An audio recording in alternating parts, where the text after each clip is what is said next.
Hello, hello, hello. Welcome back to the channel. I'm Captain Quasar, and welcome back to another live stream.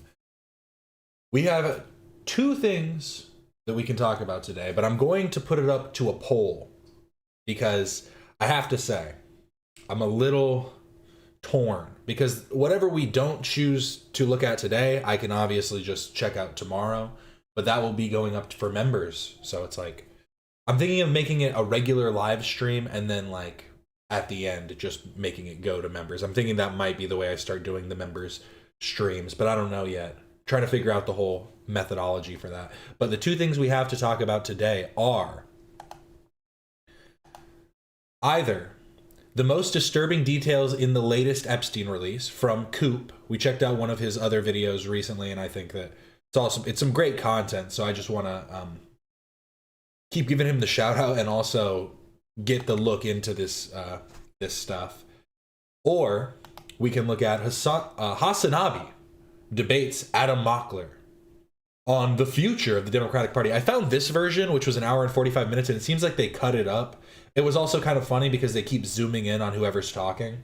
All right, Adam, welcome to the broadcast. I think we're going to have a wonderful and productive conversation, even though I know that there's a lot of people on. Here, I just want to watch the beginning for just a second, because it genuinely, it kind of pissed me off even just a few seconds in. All right, Adam, welcome to the broadcast. I think we're going to have a wonderful and productive conversation, even though I know that there's a lot of people on Twitter that... Yeah, here, let me put the poll up while I'm talking about this. And then I have just a couple Reddit posts, and then after I get through those, we'll decide which is which. So let me put that poll up. So that poll is up. Hasan versus Mockler or Epstein files? There we go. Hail you as their debate champion, and they're like, it's finally time. It's finally time to destroy Hasan in the marketplace of ideas. It's just so funny that this is the way that Hasan views everything, though. He does view it from the lens of debate. He doesn't actually, hope for change. All he cares about is just, fighting in the mud. And I don't know if that... And it's not even that. He doesn't even want to roll around in the mud. He just wants to not be bested. That's the whole thing. He's so afraid of being bested that he's like, let me just not even bother. That'll happen, but... I want this to be a productive conversation. I want to make sure we can make some progress because I think we're all united in one goal of beating fascism at the end of the day. And I'm not here to shame anybody for voting one way or not voting one way. I honestly don't even think you guys all have to line up behind Gavin Newsom 2 years before the primary. We're 2 years out ahead of the primary. We have an exciting ideological battle coming up. So I'm not asking you to jump up and down for Gavin Newsom. However, I do want to talk about your response to Jennifer Welch on that podcast because I do have some thoughts and I think I can bring a pretty good faith version of what a lot of people on Twitter are trying to say, but kind of getting muddled in. But yeah, we're going to agree on a lot regarding criticism of the Democratic Party, probably where... Sorry, I realized it happened so much later in this. It was just what Hasan says at the very beginning here. He says... But I think there's some good faith criticisms of the way that you approach that question or the way that you talk about this. But yeah, if you want to know what my positions are, and I think you're already pretty familiar with my positions. I know that you've probably heard me speak on these issues for years and years at this point. But I understand that Hasan is a big political commentator. But that's quite presumptuous to just assume that everybody knows your positions on things. I think you should be not just willing to clarify, but just see it as kind of a given that you should clarify your positions at every opportunity. It just seems so crazy to me that he's just like, you probably heard everything. And I don't know much about Mockler. Maybe he is a big... Maybe he's a big Hasan head. He's always talking about Hasan. I don't know. But the whole years and years thing, it's like, come on, man. The way he speaks is so grating and horrible. It's either that or talking about Epstein. It's kind of a hard choice, I have to say. I did see this, though, and this was crazy. So I'm going to let that poll run for a second, and then we'll decide which we are going to settle down in. But it does seem like the debate is taking the lead right now with only 7 votes, though. So get your votes in.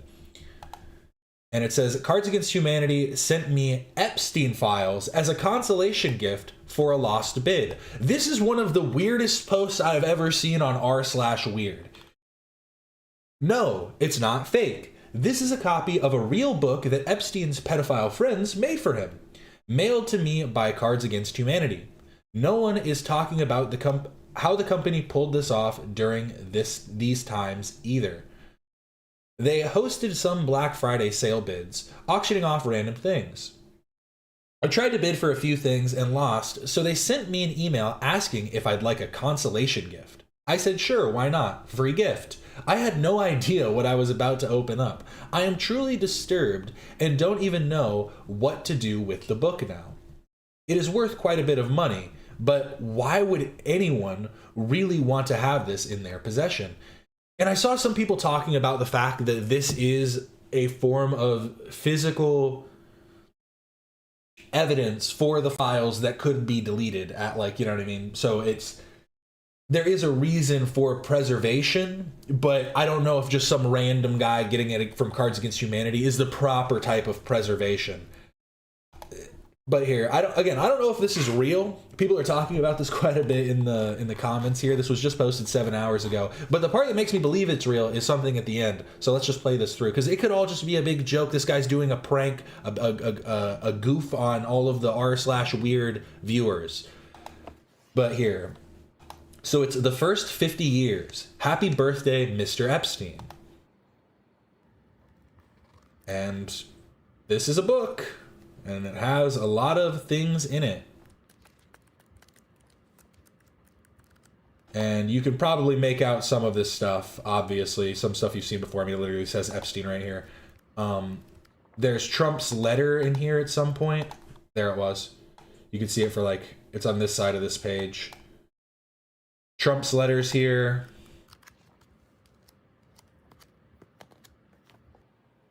And then this was the part that was craziest. They actually sent Cards Against Humanity cards with Epstein-related stuff.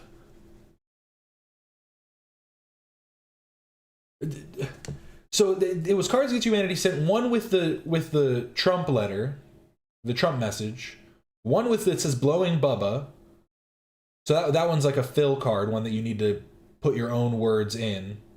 And then some of the option cards are Blowing Bubba, Alan, the age of consent should be 15 Dershowitz, Enigmas that never age, Ghislaine Maxwell, whose name is apparently not pronounced Ghislaine, or it's Ghislaine. I always pronounce it wrong because I'm so used to saying Ghislaine. Turning off the jail security cameras for 1 minute while I hang myself in my cell.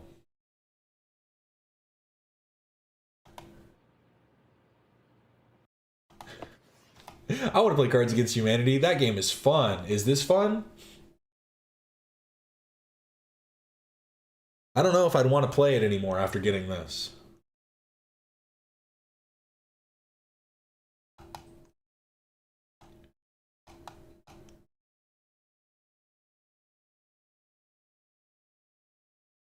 I'm sorry to all that have been having some down times, but just know, once you're at the bottom, there's nowhere to go but up.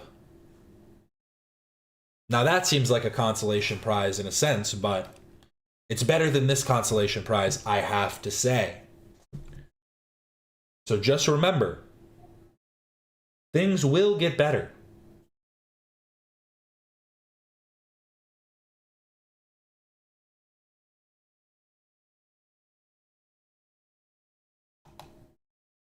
I don't want to play yucky cards, nah. What do we think of this tattoo? So it's a minimalist puppy tattoo. Yeah, it's pretty cute. Look, the puppy's looking this way. Aww. What do we think?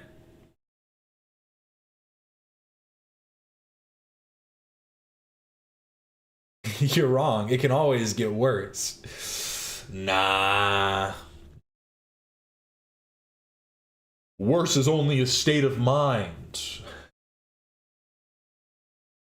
Remember that. Look at those guys in war-torn countries that are just like, what?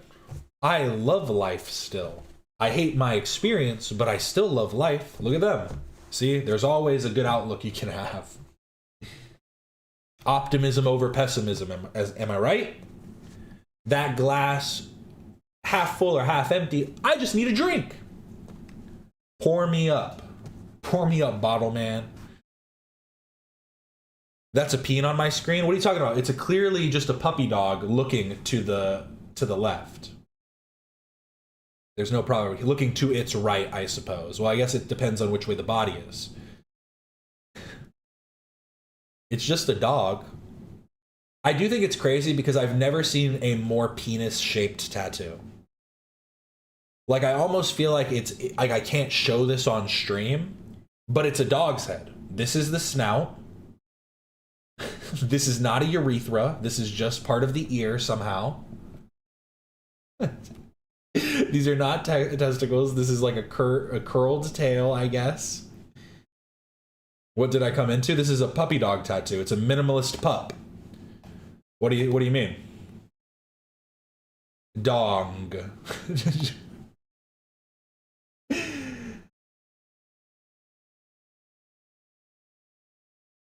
A sticker to tell people to wash their hands? Let me see. Oh, perfect. This is what we all need in these, let me open it. Openly. That work? There we go. Wash your hands. Stickers in US bathrooms goes viral due to its confusing design. I don't see what the problem is.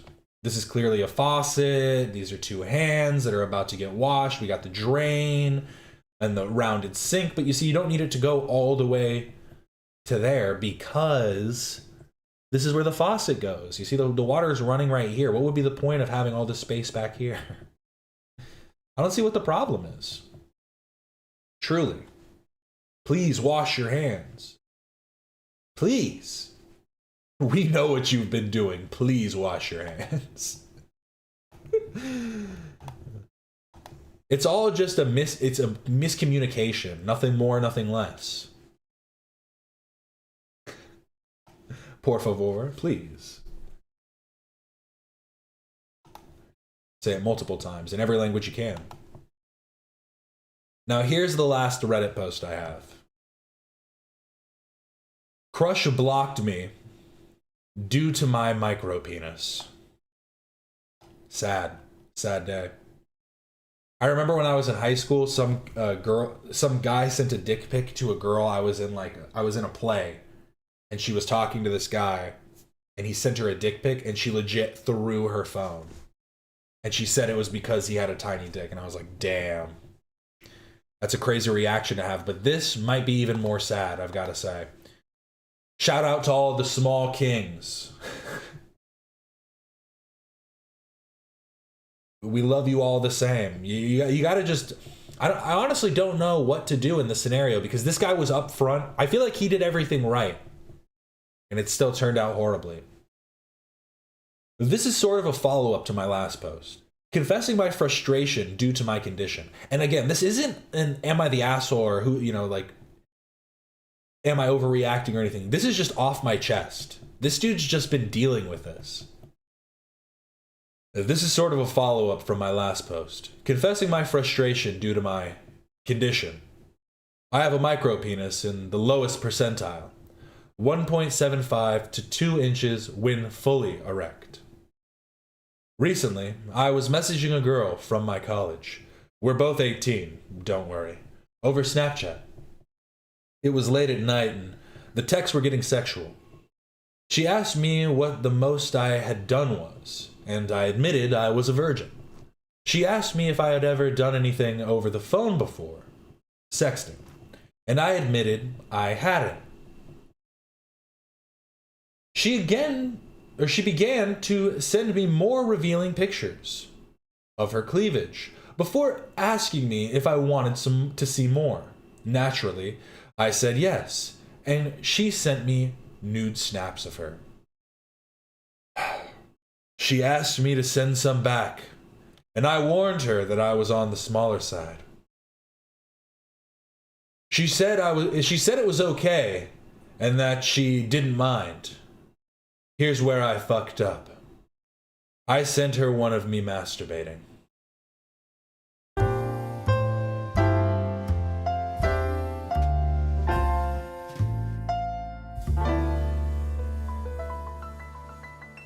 Because of how small my penis is, I have to use 2 fingers to jerk off, instead of my whole hand.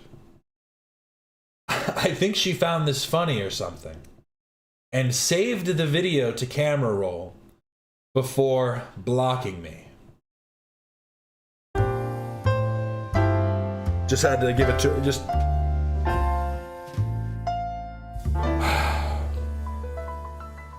I genuinely don't know what to do. It's half term in England, meaning we have a week off college.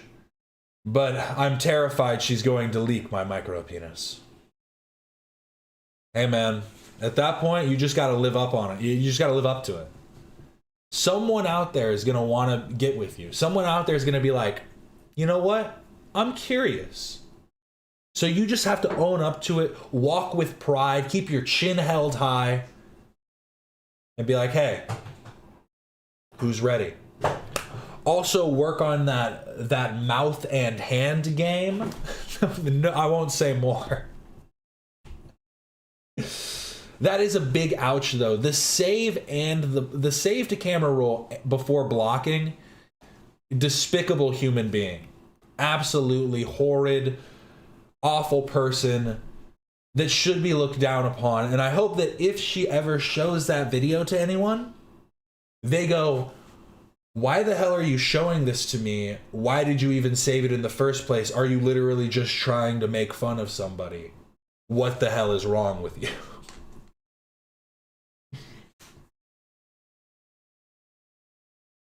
I've never met an English man with a normal to large dong. They're always on the smaller side. Interesting.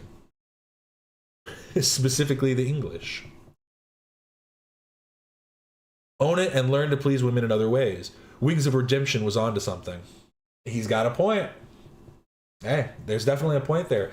Do that one thing where there's like there's like strap-ons that men can wear. I don't know if it probably does diminish your pleasure in some way, but hey, figure it out. But yeah, I just saw this and genuinely it crushed my spirit. I was like, damn. Once I read this line, I think she found it funny or something and saved the video to camera roll before blocking me. I just want this throwaway micro king to know it wasn't funny. It wasn't.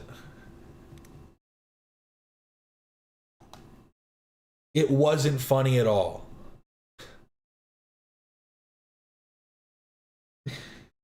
I'm only laughing because of how horrible it was. I'm just like, Jesus.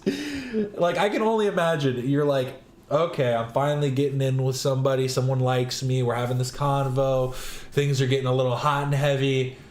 Let me try something.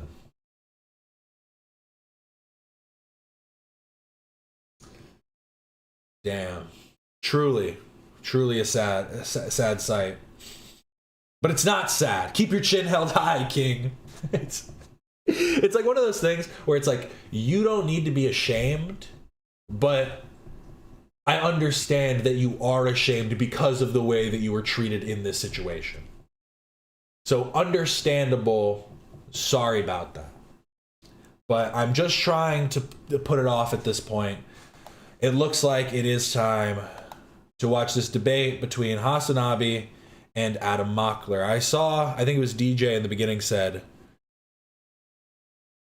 Hasan talks like 80% of the time. I don't think that I'm ready for this. I've got to be honest. I don't. No wonder Gigi Allen went crazy. But see, he had the confidence, so I don't know.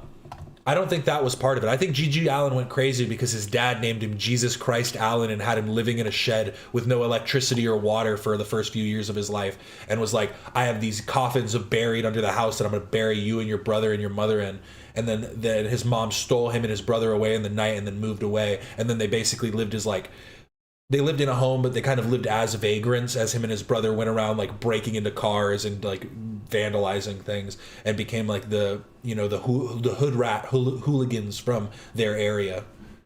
I think there was a lot of contributing factors. I've got to be honest. I think the micro penis was merely just I think it was a small factor, no pun intended. It's a good palate cleanser. What, the micro penis or Hasan? I need to remove this from the title too. Here, I'll end this poll now and then remove the Epstein files from the title. Looks like we're going to be looking at Epstein files tomorrow. Sorry.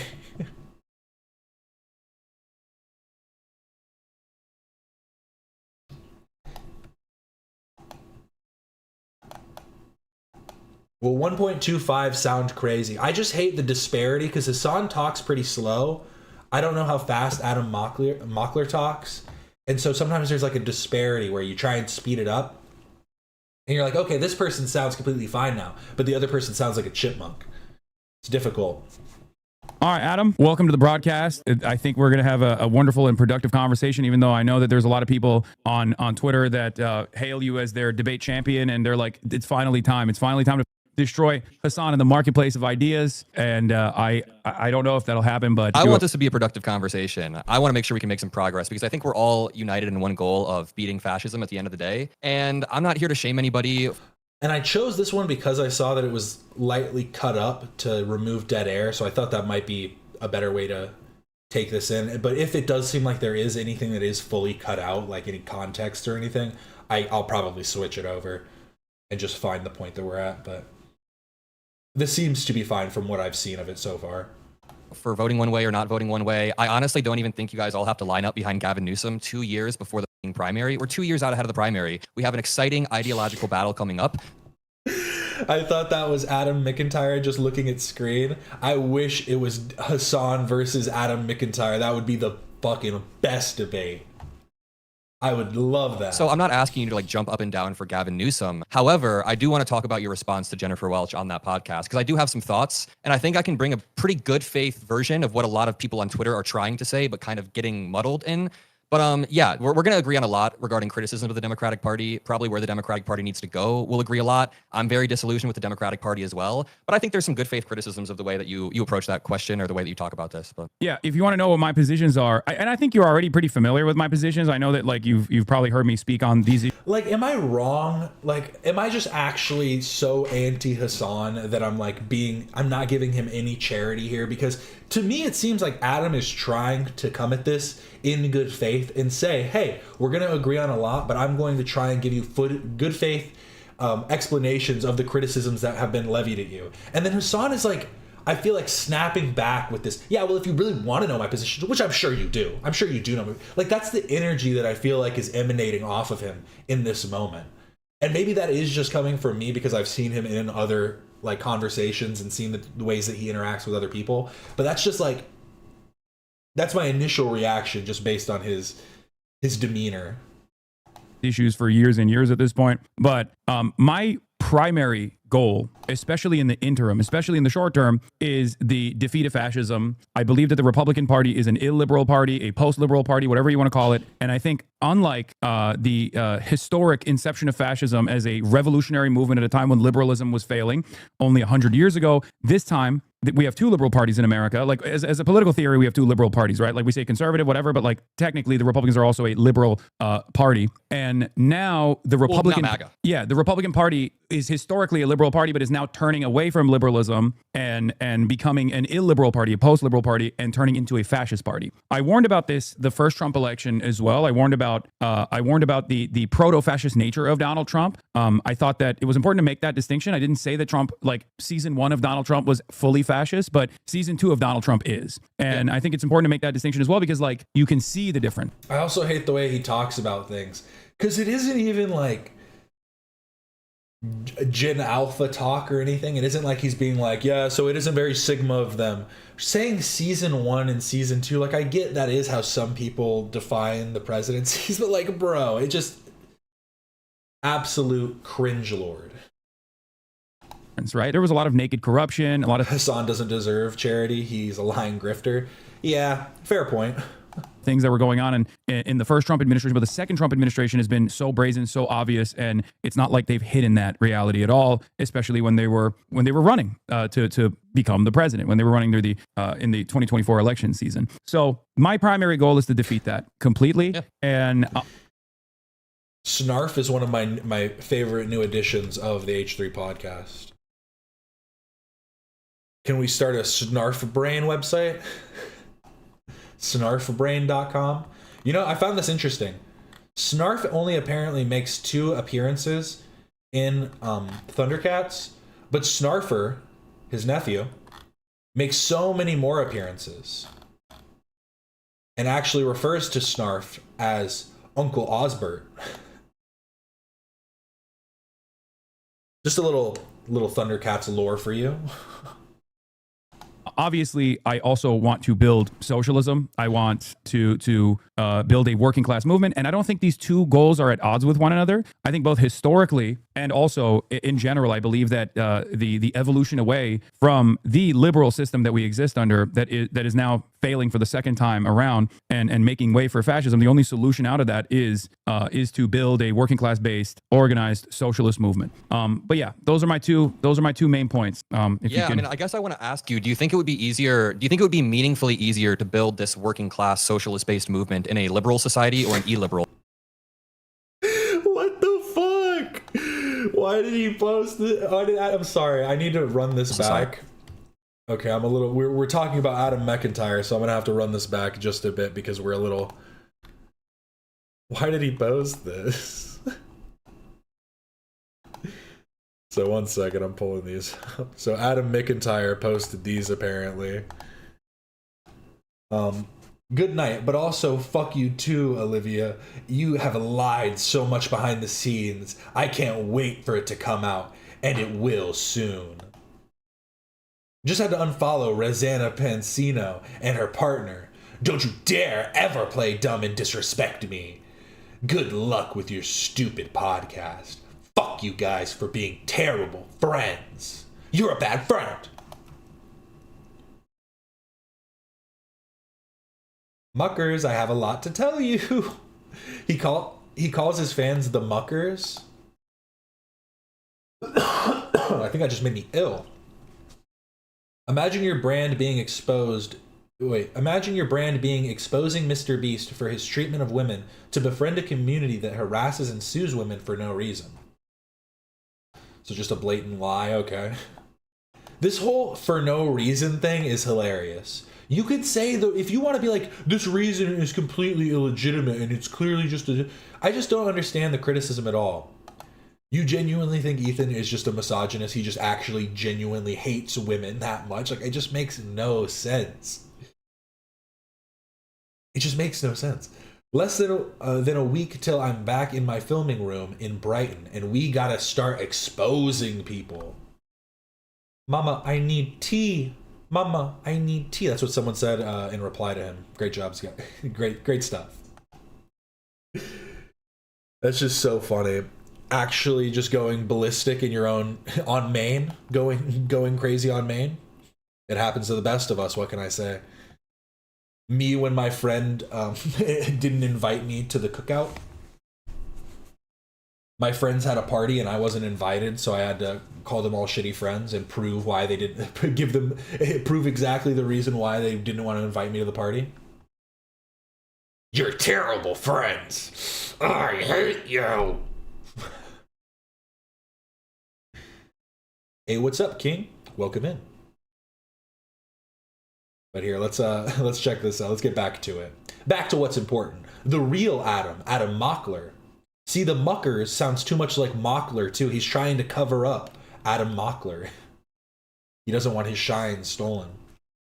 Believe that the evolution away from the liberal system that we exist under, that is now failing for the second time around, and making way for fascism. The only solution out of that is to build a working class based organized socialist movement. But yeah, those are my two main points. I mean, I guess I want to ask you: do you think it would be easier? Do you think it would be meaningfully easier to build this working class socialist based movement in a liberal society or an illiberal society? Oh, is he getting zins? What is that? Trying to pop open his zins? Working class socialist based movement in a liberal society or an illiberal society? Oh, historically speaking, most likely an illiberal society. At least historically speaking, socialist and communist movements have unfortunately only been successful when material conditions have worsened. I don't want that to happen though, because I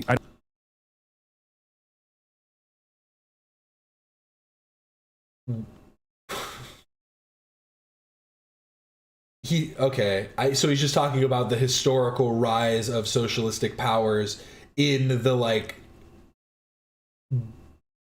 destitute, like in that are because of their living within destitution. Is that what he's saying?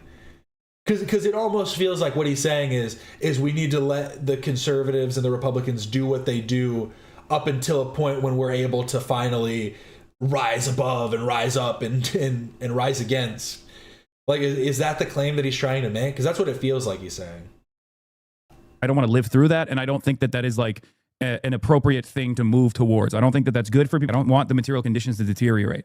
But if you're asking me, like, honestly, from a historical perspective, no, I'm basically asking. I'm basically just asking if we get to a 2028 and like. I guess we can get into the hypothetical of Newsom versus Vance, but it's not even about that. They're kind of just stand-ins. I don't even want to concede who our nominee is going to be 2 years ahead. But I think there would be a meaningful difference in building a pro-labor movement under a JD Vance presidency, which would be much, much harder, versus a Gavin Newsom presidency. I mean, JD Vance's entire career has been trying to step on top of workers. He wants to. I agree. He endorsed Project 2025, which literally wants to bring child labor laws back to 1938. He's fundamentally illiberal and doesn't want to let you organize. Yeah, it's ideologically illiberal, so to achieve that form of society, it requires collapse, which just feels like an inherently negative and just bad position to hold if you're literally hoping on collapse to succeed. Very odd. It is weird though, because it feels like he's trying to kind of cushion his position a bit. Like he's trying to lay it on a little bit softly. I mean, like a lack of organization is part of not living in a liberal society, right? They will squash that. They will kill communists. They will kill socialists. That's what they did in other fascist societies. They killed socialists and communists. Meanwhile, Gavin Newsom, however insufficient you may think he is, and this is not an endorsement of Gavin Newsom, I'm just trying to illustrate my points of, the different realities we could enter. However insufficient you think Gavin Newsom is, he would allow for a really strong labor movement. He would allow for you guys to at least, organize, and he would probably communicate with you guys. First of all, I don't even think you guys. I think you're a part of this as well. You're not against like organizing a labor movement, right? But no, also, also, can you crank up your volume a little bit on your end? Because I maxed it out, but people still are having a hard time hearing you. Yeah, my bad. No, it's all good. As far as like what's better rooms for organizing, it's not even a necessary part of this discussion because I know that it is. No. The reason why I'm saying it's not a necessary part of this discussion is because given the option between Gavin Newsom and JD Vance, I'm not saying that Gavin Newsom is going to be a situation than JD Vance. I understand and agree with. This is what I kept seeing. I kept finding a bunch of cuts of this. Like some of them were full just stream, like VODs, I'm assuming. And a lot of them have this like clipping issue. Was that just from Hasan's stream? Does anyone else know? Was that something that kept happening in other instances? That Gavin Newsom is going to be a situation than JD Vance. I understand and agree with in theory.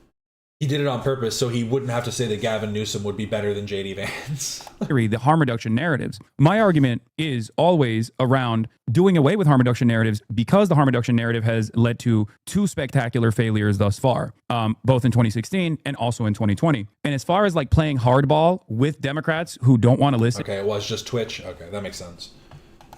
Who still want to hold on and maintain this like harm reduction narrative, who still say that they want to appeal to this like mythical moderate voter who's outside of the who isn't a normal Democratic Party voter, like these guys that they want to turn to the Democratic Party. I'm willing to play hardball with them and say like, look, I'll hold my vote back. If you're asking me sincerely, like, do you think that Gavin Newsom is going to be better than JD Vance? Of course. I mean, this is not something just like Kamala Harris is objectively going to be better than Donald Trump. The miscommunication around this comes in large part due to me openly saying like it's out of my hands at that point, because that was the second part that part is just ridiculous because it's not out of your hands. You have a voice, you have a platform. Like even somebody as small as me, like obviously if I just all of a sudden was starting going like, go Trump, like that would probably lose like all of my audience. But regardless, it's like even somebody who has as small of a voice as me, like it still matters the things that you say and like the ideas that you put out into the world, because like people are susceptible to ideas and are going to just like, if it is something that they're already maybe like wavering on, maybe you push them over the edge because of this opposition like view. Yeah, now he's changing his fucking story. Well, it's just weird too, yeah, because he hasn't said that before. He has said that it would be exactly the same. So that part is just a blatant lie, and I wish Adam would call him out on that he has said multiple times to his audience that it would be exactly the same. So if that's not what you actually believe, then yeah, I think that is like a negative, that is going to have a negative impact on your audience's view of like the candidates. Like if you don't even think that there is a percentage change like in their positioning, like even 1%, 0.1%, like you're wrong. That doesn't make any sense to say that you have no impact at all. I mentioned it's openly out of my hands at that point, and there's no way for me to overcome the way that the party is communicating what they want to do, and the fact that a lot of people hear that and immediately go, "Oh, this guy, he wants the Republicans to win." I don't. Yeah, I don't think you want the Republicans to win. I don't think that at all. And here's where we agree on, actually. So I keep hearing you say that you don't want Democrats to run on the harm reduction narrative in 2028, and I totally effing agree. If we're running on a harm reduction narrative in 2028, we have failed somewhere massively. We want to build an exciting, forward-looking message that can turn out not only our base but Americans who have been struggling. Well, yeah, because I mean, I think that doing that would probably it would be pushing back against the opposition when the whole thing is we need to start pulling in moderates. Like that was kind of, I feel like that's what everyone's been talking about a lot recently, aside from Hasan, who thinks that you need to, Hasan and his group of ideologues like IDubs, who quite literally says people like Charlie need to oust the conservatives from his audience. If anybody has any type of conservative view, you need to make sure that you completely remove them from from ever viewing your content. Like, it just doesn't make any sense. I feel like that's the whole point, is you want to make sure that you're not just trying to position yourself as it's like you want a change of form, but not a necessary full rubber band, like I think I said in one of the last streams. Like, you don't want it to rubber band back. Because I think even like Democrats or liberals, or however you want to phrase it, I think that it would probably be a majority don't want to see a rubber band back. They just want things to get better.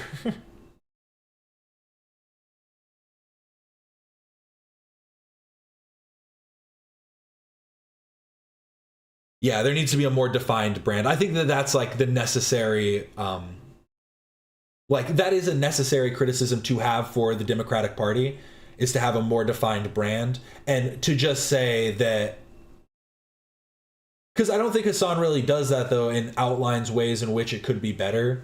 Because I got to be honest, I can't think of much right now, but it does seem like he does more of a pointing out the way, like, and I see it a lot of people point out the ways in which Republicans are better at it. They're like, oh, Republicans are so much better at their propaganda, they're so much better at their promotions of their policies and this and that, promoting to their base, they're so good at. And it's just like, you're okay, but you're not like actually discussing in what ways we can actively try and appeal to a base. I mean, and again, we should appeal to more than just the base, but yeah, I don't know. It is always a lot of whining without a lot of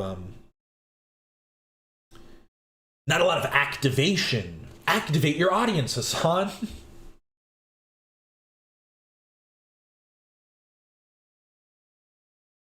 Yeah, not just we're not Trump. It only works because Trump is a unique threat. Well, and it's obviously not going to work since, unless Trump tries to run a third term or something and they somehow allow it, like, people that saw Trump as a threat are probably going to be less inclined to believe this, like, harm reduction narrative if they're like, oh, well, we'll just get somebody else. I mean, it's fine. Like, there is kind of a, like, I think we can all agree on that. I don't know. This feels like a framing that Hasan is trying to use to position the conversation to start. Because I don't know. This feels like kind of a non-starter. But maybe I'm wrong. Maybe this is the heart of the problem, is because I think that it's a non-starter. I feel like Trump will die in 2027. I don't see a third term because I don't even think he will make it. That is also quite a possibility. 2027... it definitely seems like he's in and out of his final resting place. There are times when it's like Biden, you know, sometimes he seems a little bit more coherent than others, but I know that his health also is probably worse than Biden. Biden was, you know, still biking around. People always made fun of him being like, look at him, he fucking fell off his bike, what an idiot.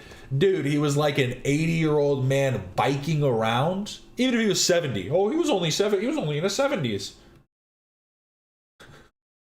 So yeah, I think that in a physical aspect, yeah, Trump's definitely going to, at least it seems like a third term's out of the realm of possibility. So I guess we'll have to wait and see, though. But I'll say it again, if Trump runs a third term, we need Trump versus Obama. Who gets the third term? The third term's back. That's what we call it.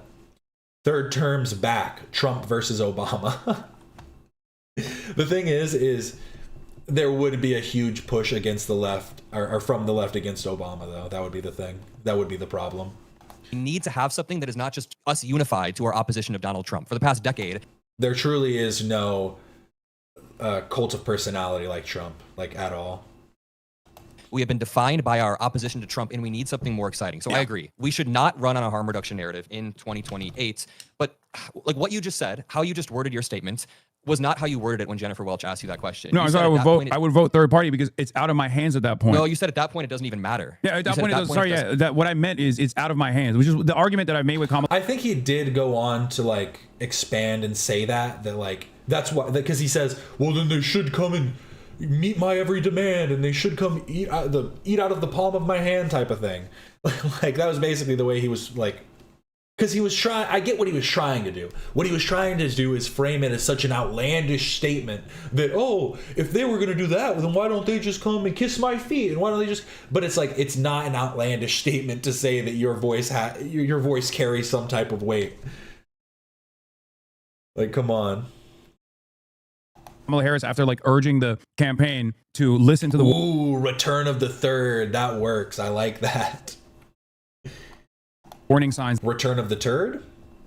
That the people were giving them about the reluctance to address Gaza in a meaningful way, like signaling that they would truly be like an anti-war a party, even though Donald Trump is like a fucking warmonger, trying to get them to communicate that there are meaningful differences between their design overall, not leaning in and not conceding on the white nativist anti-immigrant narratives, knowing full well how devastating Trump's mass deportations were going to look like. I poured hours and hours and hours of commentary into this, thousands of hours of commentary into this, and it's always reduced back to whatever like reasonable soundbite that people can cling on to say, oh, we got him, he's a third party guy. What do you mean it's out of? Well, you said you would vote third party, but what do you mean it's out of your hands? Perfect. Like you mean like we would lose at that point? I don't know if we would necessarily. I don't know if we would lose because JD Vance is uniquely uncharismatic. Yeah, but we saw that.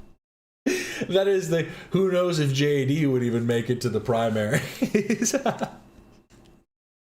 They're like, fuck JD, man, this guy sucks.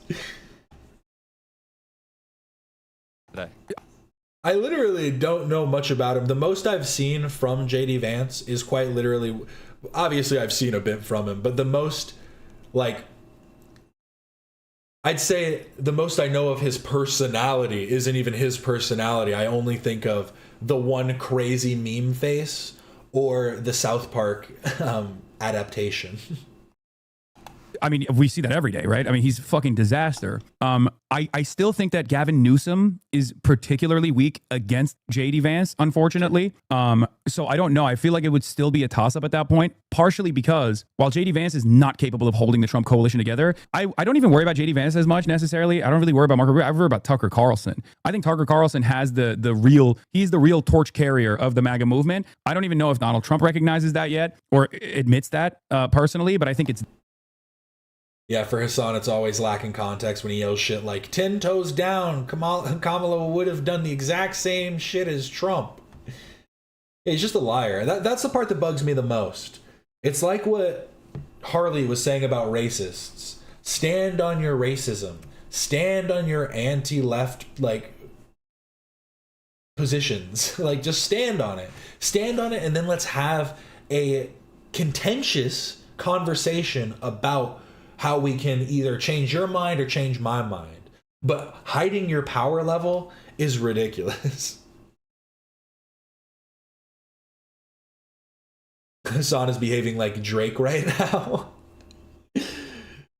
So many people hated Kamala Harris as VP, but guess what? She was established and was able to run with big endorsements. Vance is in the same boat, except Republicans have more money. Yeah. Well, and we've seen that they're more willing to jump on the bandwagon, which is the thing. That's like the big issue. There. And he fits the mold of an outsider, populist, anti-establishment television person guy who understands how to communicate. He is charismatic as well. So that is really scary. So he is the one I'm actually terrified of, more so than Marco Rubio, who is like a straight line. Let me get that again. Who'd they say? It's that personally, but I think it's there. And he fits the mold of an outsider. And has the worry about JD Vance as much necessarily. I don't really worry about Marco Rubio. I worry about Tucker Carlson. I think Tucker Carlson has he's the real torch carrier of the. I completely missed that when he said that the first time. Tucker Carlson. Okay, dog. This is what makes me feel like Hasan is just so unserious. People do listen to Tucker Carlson about things, but I feel like if Tucker Carlson were to try and have debates in any regard or have like actual conversations about like political policy, well, one, they're gonna probably bring up like his father's ties to the CIA and stuff like, you know what I mean? They'll start like talking about all that stuff, which he's always like, I had no idea. Well, you know, I only learned about this recently. Again, my worst trait is that me and Tucker Carlson share the same birthday. It's terrible. Terrible, truly. But, like, I feel like if he had a full debate where he's actually being pushed back against, you'd be able to see through it. Like, he's as clear as water. Like, you know, none of this is, like, that deep. He just brings on conspiracy theorists and goes, huh, really? That's so interesting. It just makes no sense. MAGA movement. What's his zodiac? We're both Taurus. We're both a Taurus. We're Tauruses. What are we supposed to do? That's why we're so bullheaded. Well, we're just ramming heads together. What can I say? I don't even know if Donald Trump recognizes that yet or admits that personally, but I think it's there. And he fits the mold of an outsider, populist, anti-establishment television guy who understands how to communicate. He is charismatic as well. So that's really scary.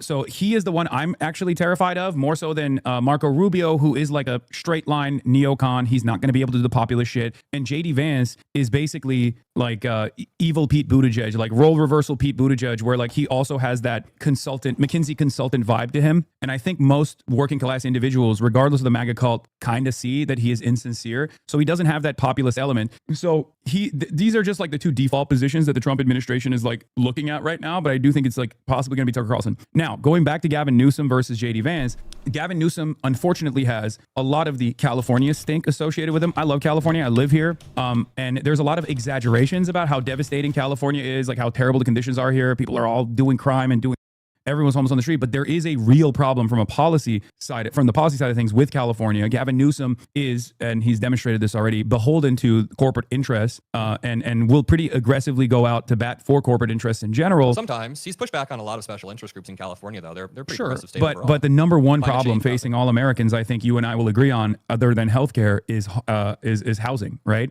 Mm-hmm. And California has a huge issue with housing, and we have voted for a million different ballot initiatives at this point. To pay for shelter, pay for additional tax revenue so that we can go and build new homes and things of that nature. And none of it ever gets done. There's a lot of institutional rot here as well. Not to get all abundist on this conversation, but like there is a little bit of truth to what the abundist guys say. And so that homelessness narrative will stick for the uneducated, but even for the educated, like the educated voters, they will also recognize, like people like myself, recognize the setbacks that Gavin Newsom has presented to combat the housing market issue in the state of California. Yeah, so I guess a few things that I want to respond to. I agree with you about Newsom's electability problems, and I think a lot of people would agree. I mean, I have a massive liberal audience, and even they're not fully behind any candidate right now, especially not fully behind Newsom 2 years ahead of the election. I think that now is our time to use the leverage we have, and I think that's what... Well, I think that the left is just highly disillusioned with just blindly siding with a political candidate. because like in general we see how that turns out when people just blindly put their faith in somebody. So like again, even looking back at like Obama or somebody else, it's like or Biden, it's we've clearly seen that these things weren't perfect, and people on the right are just more willing to ignore the imperfections and look at all of the things that they quote unquote liked. And so I don't know, it's like it truly is just an issue with the left doesn't want to blindly agree with the people that they probably agree with. You know what I mean? It's like some people aren't necessarily even willing to look into the policy positions that deeply, and so they're just kind of in this trust nobody standing, and regardless of what they look at, they're just kind of, they're not willing to be bought in.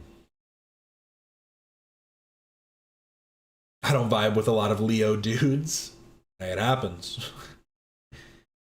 I had a friend who was a Taurus. He was a good. I knew a Taurus. He was a good friend. I've tried to be a good friend my whole life.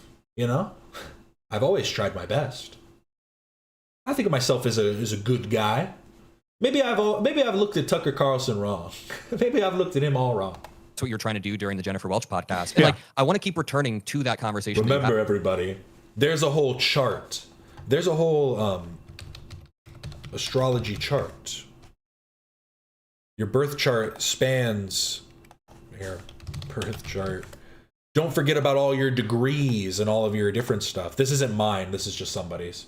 Don't forget about all your planets and degrees. This is your true your true spiritual breakdown. This is the truth. It's deeper than just going, oh, they're a Taurus, oh, they're a Leo, oh, they're a Scorpio. What's their rising? What's their moon? What's their Lilith? Just saying. Because you said in the conversation at that point it doesn't even matter, but you at this point mean it was out of your hands, right? Yeah. Can you clarify, what do you mean it was out of your hands? What I mean by that is exactly what I said in the 2024 election, where it was like, you can't, as a singular individual, or even with like the entire might of the media behind you, outflank the actual campaign. So if Gavin Newsom is running as the Gavin Newsom that we know so far, you know, he'll say certain things like, oh, I refuse to take money from AIPAC. Great. But then when push comes to shove, like he will still be inconsistent on the issue of Israel. And outside of Israel, of course, you know, beholden to corporate interest when it comes to like the real estate lobby, anti-Medicare for all.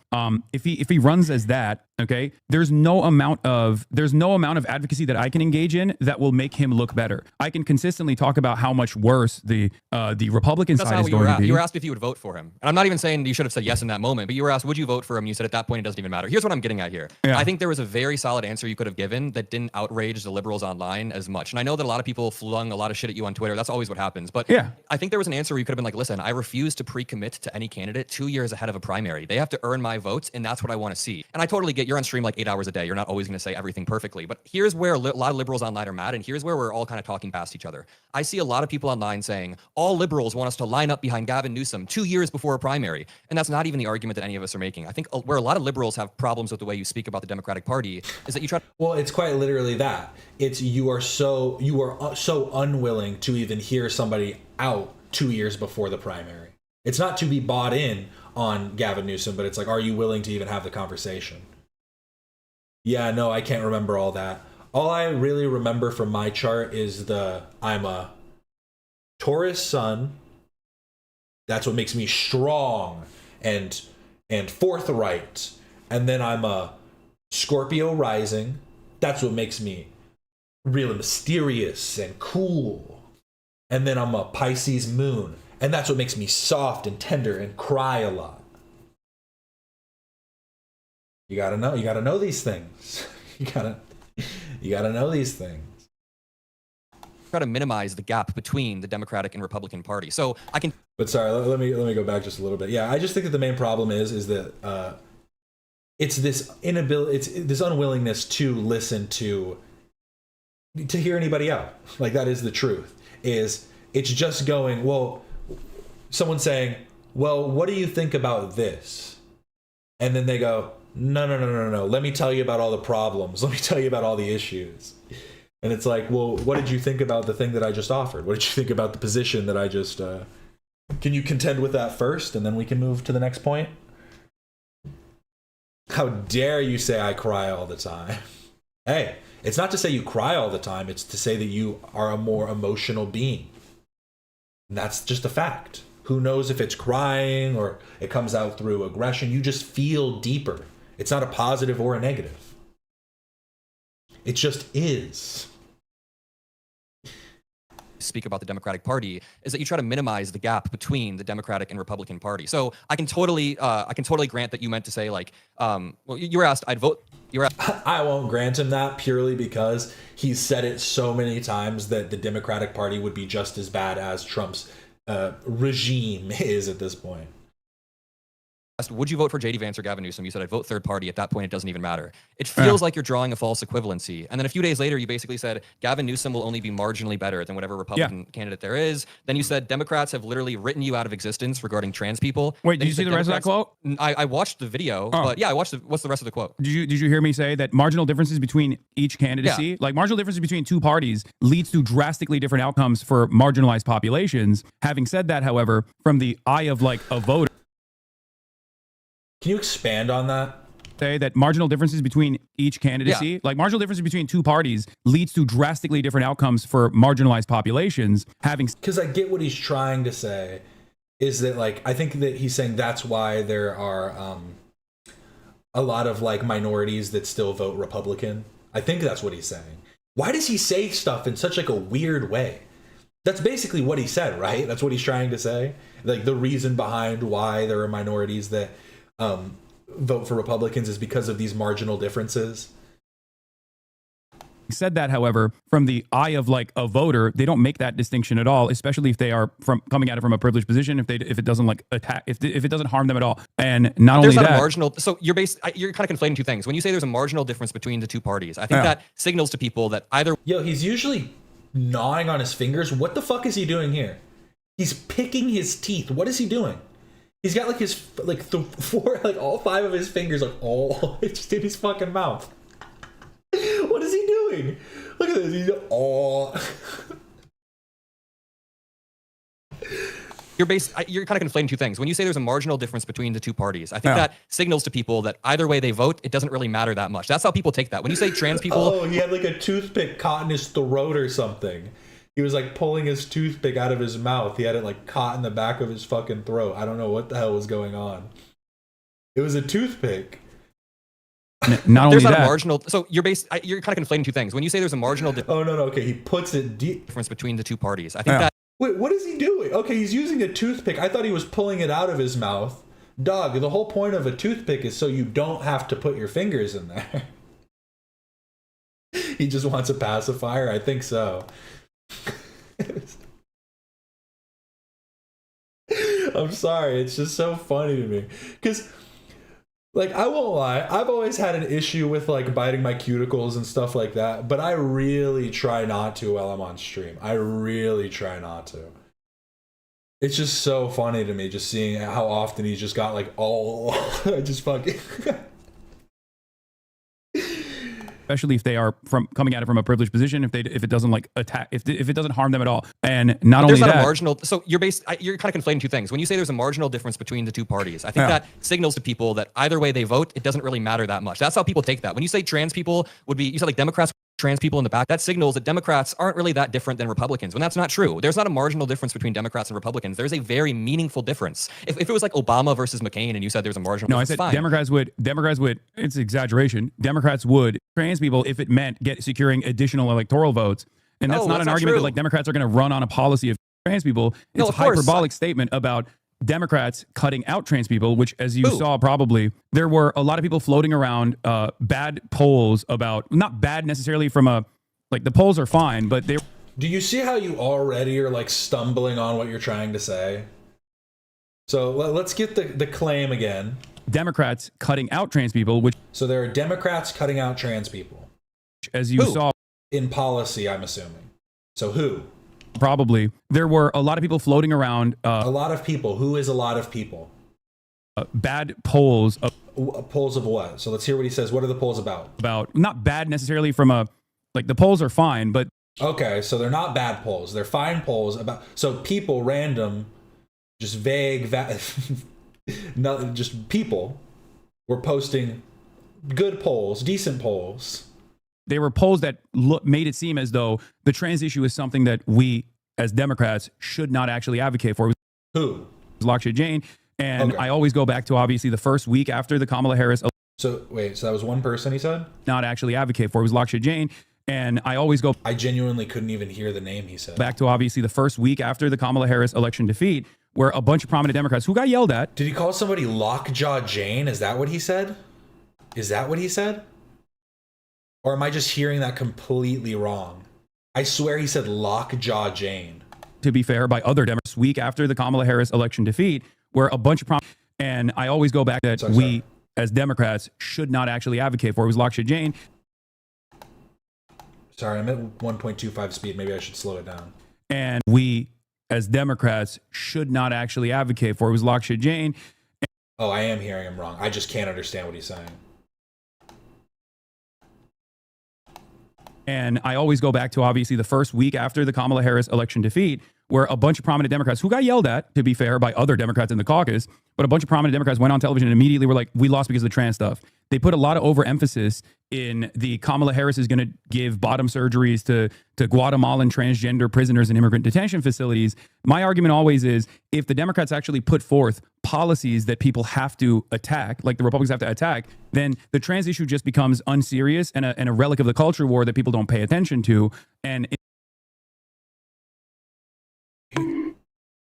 He's doing Mon and Bailey tactics so he can LARP to Adam without actually making important concessions that contend with his real views he espouses. Yeah, I guess that is just exactly what that's why I'm just so confused right now. And I guess it's because he is kind of railroading Adam a little bit and not letting him kind of get a word in. So if it does feel like he's just kind of, anytime he's giving some type of pushback, it just is in, he then just continues on. Thank you so much for the $5. In the absence of definable policies that you can associate with the Democrats, they become very defined by what their enemy, the Republicans, define them as. Yeah, so that's also, I don't actually I don't Go disagree ahead. with your analysis at the end there. I do think that if we had a more affirmative, unifying message, then people wouldn't care. Like Medicare for all would be really exciting for so many people. I heard you say this, and I actually agree there. But just because some Democrats went on TV after Kamala lost, and just because some Democrats that are floating polls around on Twitter that are showing people don't like trans, that doesn't mean Democrats don't care about trans people or have written them out of existence. Like the difference between Democrats.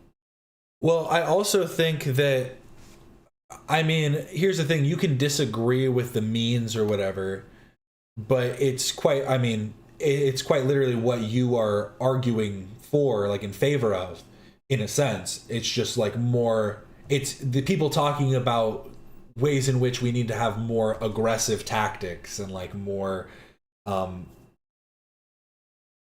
see, that's the thing though, is he's not really being clear about what he wants. Because I was gonna say like being more direct in their like policy, but like that's not necessarily what he's saying. I don't know. He is kind of weaseling his way through this a little bit. Maybe I'm just confused. Democrats and Republicans on trans people is not marginal. It is not slight. It is very, very meaningful. If you grew up in the state of Indiana, where I grew up, and you tell a counselor that you are having thoughts about, you know, like gender dysphoria or you want to change your name, they have to go tell your parents. But if you go across the state borders in the state of Illinois, someone who you probably think is like a moderate billionaire, JB Pritzker, he's turned it into a sanctuary state where you can get your. No, I like JB's policies. Yeah, I'm very aware of this distinction. Okay, but wait a minute. So JB Pritzker. Yeah, that's the goal. Yeah. Confusion. That's all we want at the end of this. It's got you thinking, right? Thank you for the gifted sub. Oh, thank you for the gifted. Thank you for the gifted. Thank you guys so much. Let me do a little quick cheer. A round of applause.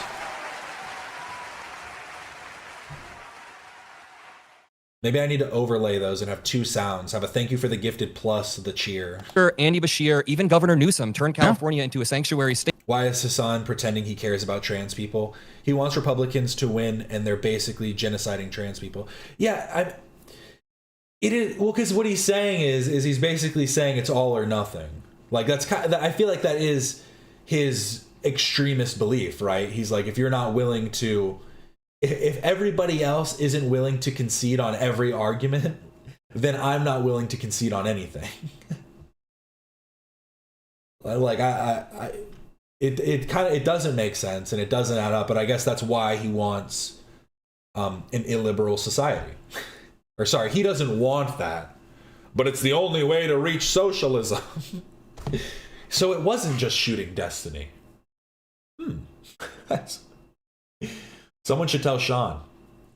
Shooting Destiny wasn't the way. We need to create an illiberal society first. Then we can have socialism. I guess that does hold up. He's not necessarily wrong, but it's kind of why that is a... He kind of, in explaining his position, showed the inherent flaw with his position. Like, you know what I mean? So odd. State, it is a very progressive state. So can you see how people are bothered when you then go on the stream, and I'm quoting you verbatim, you said Democrats have written you out of existence, Democrats don't give a fuck about you, and then you said later on, the marginalized identities have been... Yeah, lefties hate incremental policies when that's literally inherent to the nature of a democratic republic. That's the part I don't understand. Is it's like, do you not does he not get that it's just it's like a slow burn? If we don't work on a slow burn, like the flame that burns quickest, what's the whole thing? Burns brightest, burns out quickest, or whatever. Is that what you want? You just want something flashy for the moment?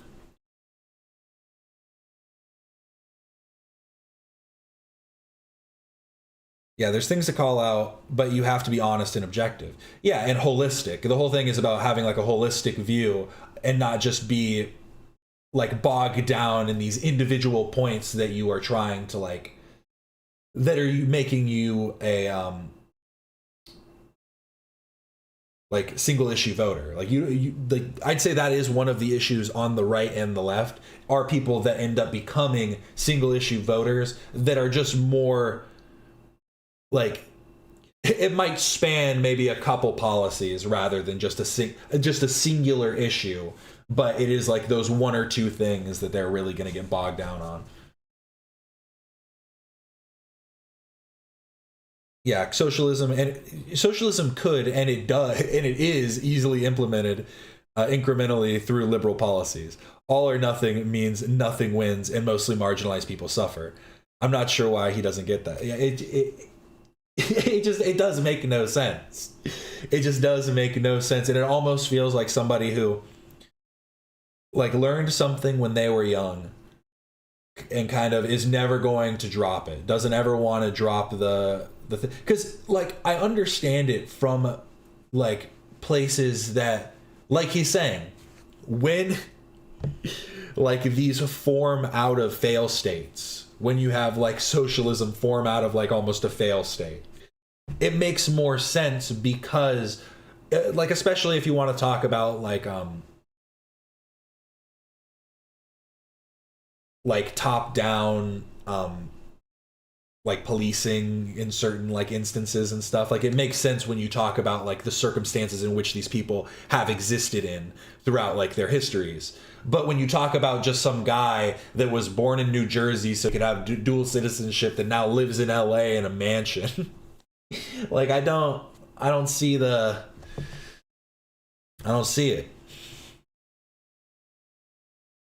I just don't get it, because like I've said this before on other streams, and I've said this about more social issues, and I guess I have said it about like some like geopolitical stuff too, is like as outsiders we need to be able to look at things more holistically, and coming from like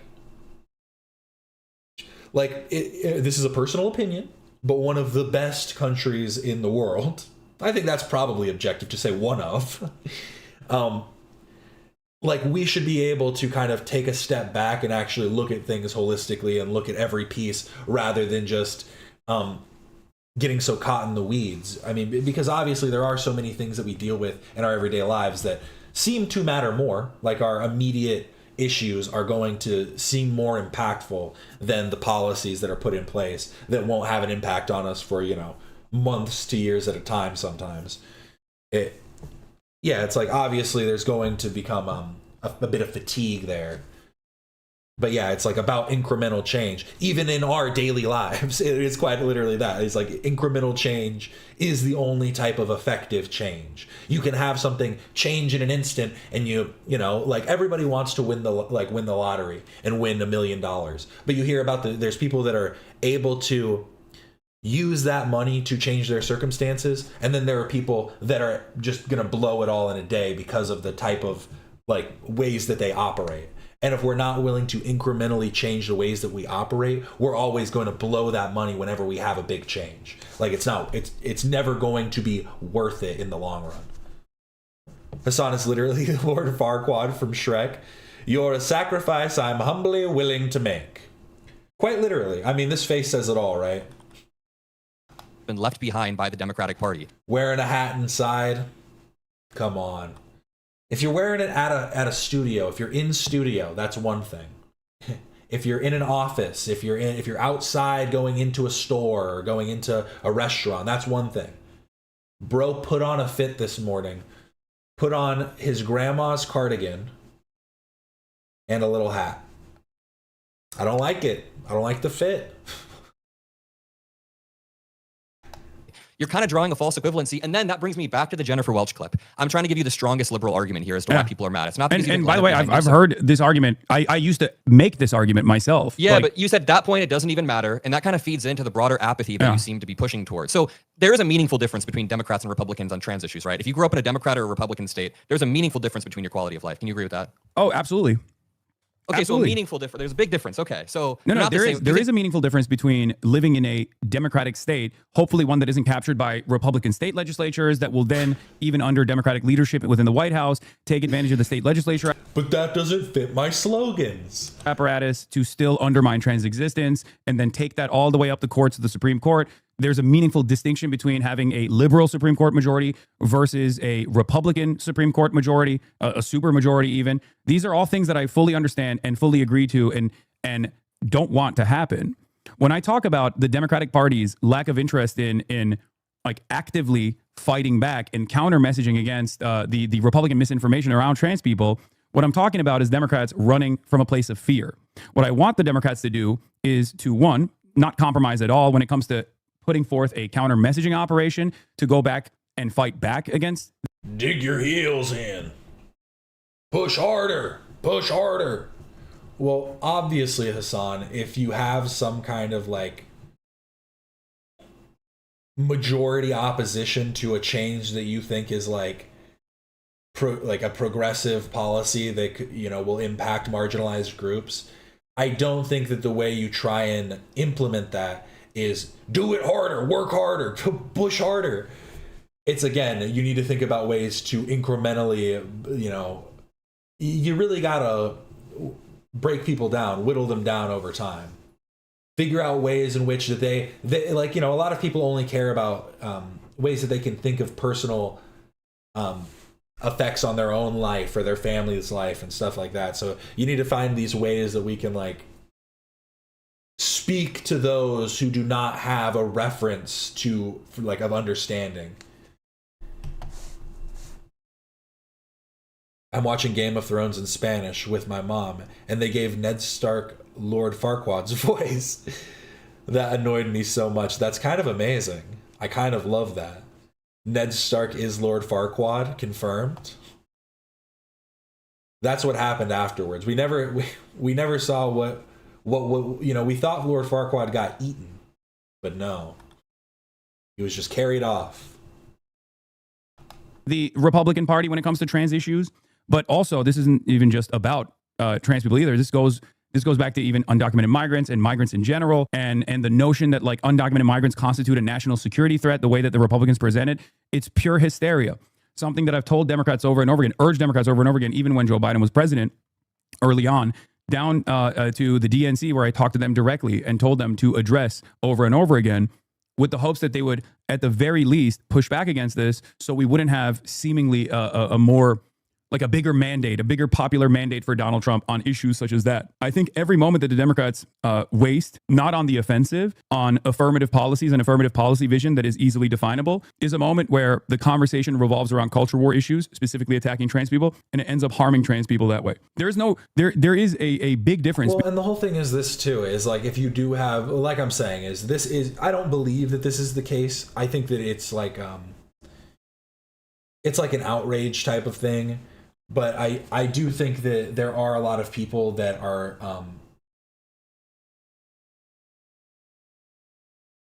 like, how do I explain? Because it's like there are people that are in opposition to it's like the idea of trans people. They aren't necessarily like, if they've met trans people, they've talked to trans people, they don't have an issue with it. And that's why it's like, it's about trying to remove that like stigmatization.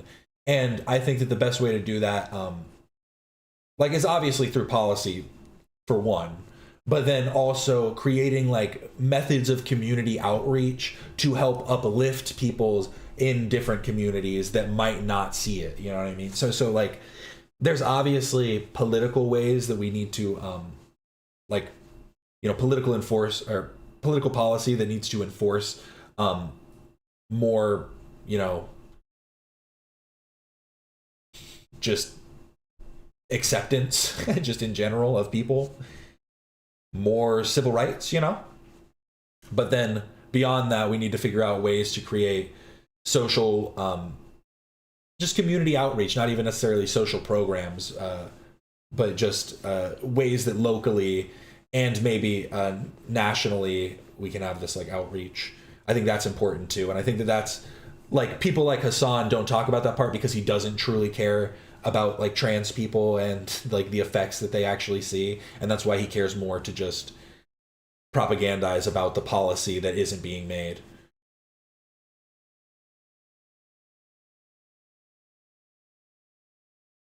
Tone policing coming from such a place of privilege.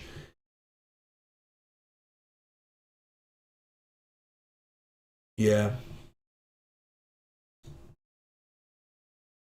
I think that came through a minute ago.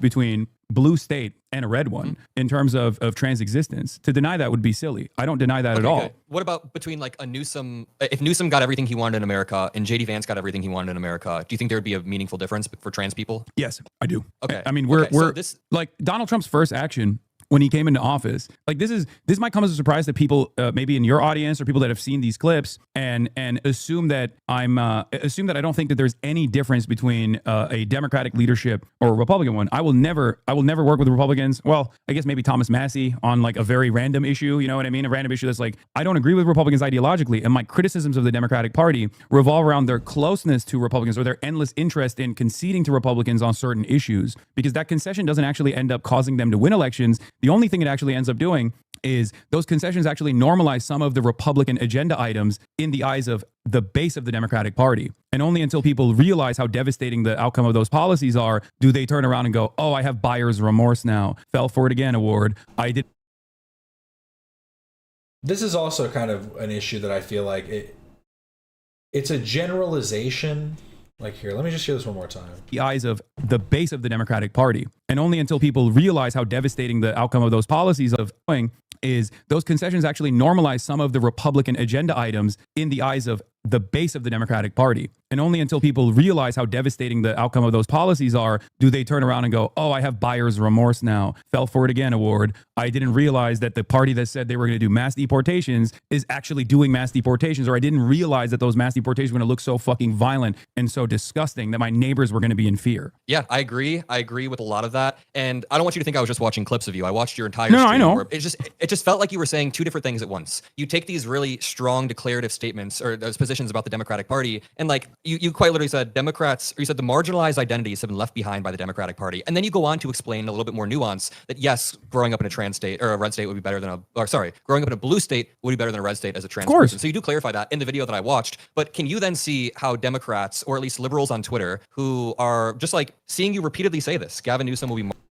I know I've just been like kind of repeating the same point. Tone policing from Adam and you liberals, not Hasan. Who the fuck tone police Hasan?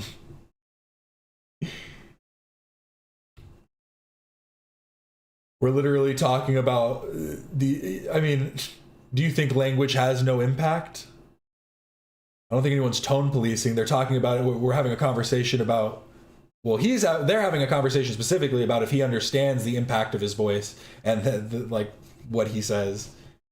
But I was about to say, am I the only one that just feels like I'm completely lost every time Hasan's speaking?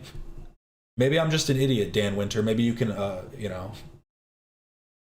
shine a light on it, because it seems like he is speaking in a way that is meant to be confusing. Because like as soon as Adam starts talking, I'm like, I understand the question that he's drawing and the criticism that he's trying to lay out, but then it feels like Hasan then goes on like a bit of a tangent that seems almost unrelated. It's related, but not substantively. Marginally better than whatever the Democratic candidate is, but you then just said to me that you think he will be meaningfully better if he got into marginal the office. differences in terms of policy in the way that they communicate it. Like Gavin Newsom, I don't know what he's going to run on in terms of defending trans people, right? Like I don't. Yeah, he's gish galloping. I don't know how. You really know all the debate tactics, King. You were just an idiot. Great revelation. Well, thanks for watching. Oh, there's a few of you in here. Thank you for the views. Big of a part of his advocacy this will be. I can only look to what he's trying to do, what he's trying to present himself as right now, right? We can look at his experience as a governor in California, but then if there is a significant difference that he's communicating now because he has ambitions in higher office, it's only causing to assume that he is going to probably pivot, like many other Democrats, to this center for the mythical moderate voter. Do you think that that's an unfair assessment? Let's just start there first of all. That he shouldn't pivot to the center? No. That judging by that it's fair to assume that he would pivot to the center. I mean, I guess you'd have to lay out some examples, but I don't know. Is it fair for one to assume that? I mean, maybe. I don't know if it's necessarily fair, but I guess some people would assume that. What's the position between what kind of audio, or is it the video? No, it was apparently the stream. Their stream apparently had a lot of breaking up. Protections that he has signed into law when he was the governor, when he is the governor of California, versus how he's communicating now about certain aspects of trans identity and trans issues is probably a pretty reliable way to comprehend whether or not he is going to pivot to the center on trans issues a little bit. No, I don't think you don't think conflate the way he talked. No, I don't think you can conflate the way he spoke to Charlie Kirk on the podcast with the way that he's actually ruled California. There is a very, very meaningful difference between the way. What Adam quite literally is outlining that it seems as though Hasan is holding two opposing perspectives. One in which he says that Kamala Harris would be better than Donald Trump. And in the other, which he says very vehemently, 10 toes down, that the Democrats would do, specifically Kamala, would do everything that Trump has done. Those are two opposing positions, has nothing to do with tone, and is merely trying to outline trying to get him to clarify which one he actually holds, and if he is just speaking hyperbolically for stream or something. Like has nothing to do with tone, and quite literally has to do with the substance of what he is saying. Way that he's the way that he's ruled California versus the way that Republicans would. And here's I don't disagree with that. The reason why I'm asking that is but here's the problem. There's a category error happening here where you keep saying that there's a marginal difference between the parties. And I get what you're saying. I totally get what you're saying. You think there's a marginal policy difference between the parties because you think Democrats should be farther and stand up for this stuff. But when you say that, a lot of liberals think that you're arguing that there's a marginal difference in outcomes. And you are conceding right here there's not a marginal difference. No, there's not a marginal difference in outcomes. Okay, so I think that needs to be clarified more because that does kind of draw some apathy between voters. But going back to Gavin Newsom, no, he has quite literally changed the way California looks at trans people. Just because he gave an insufficient answer on Gavin Newsom's podcast doesn't lead me to believe that he's going to entirely throw trans people under the bus. So let me just go through this. No, hold on. It's not entirely, but do you feel? And I'm not trying to debate you on this. I'm just asking you sincerely. Do you think that it is indicative that there is at least in the way that he's communicating, a pivot to a more moderate position on trans issues because he calculates this as more electorally viable? Was he asked about trans issues or trans sports in particular? The pieces that I've seen is mostly talking about trans sports and saying that trans sports is a bridge too far or something like that. Yeah, and that can totally be insufficient for your worldview, and you can say that is not sufficiently to say that Gavin Newsom, because he said that to Charlie Kirk, that nullifies the way that he's actually ran California. You're using that. It doesn't. Okay, I don't let think me it just nullifies the way images of California. Making Well, let me an just lay this out. assessment Newsom off has of. signed a law. I'm making an assessment off of. I know Gavin Newsom, just like Andy Bashar, who I have given tremendous props to, more so than Gavin Newsom because he's doing it in fucking a Trump 35 state, right?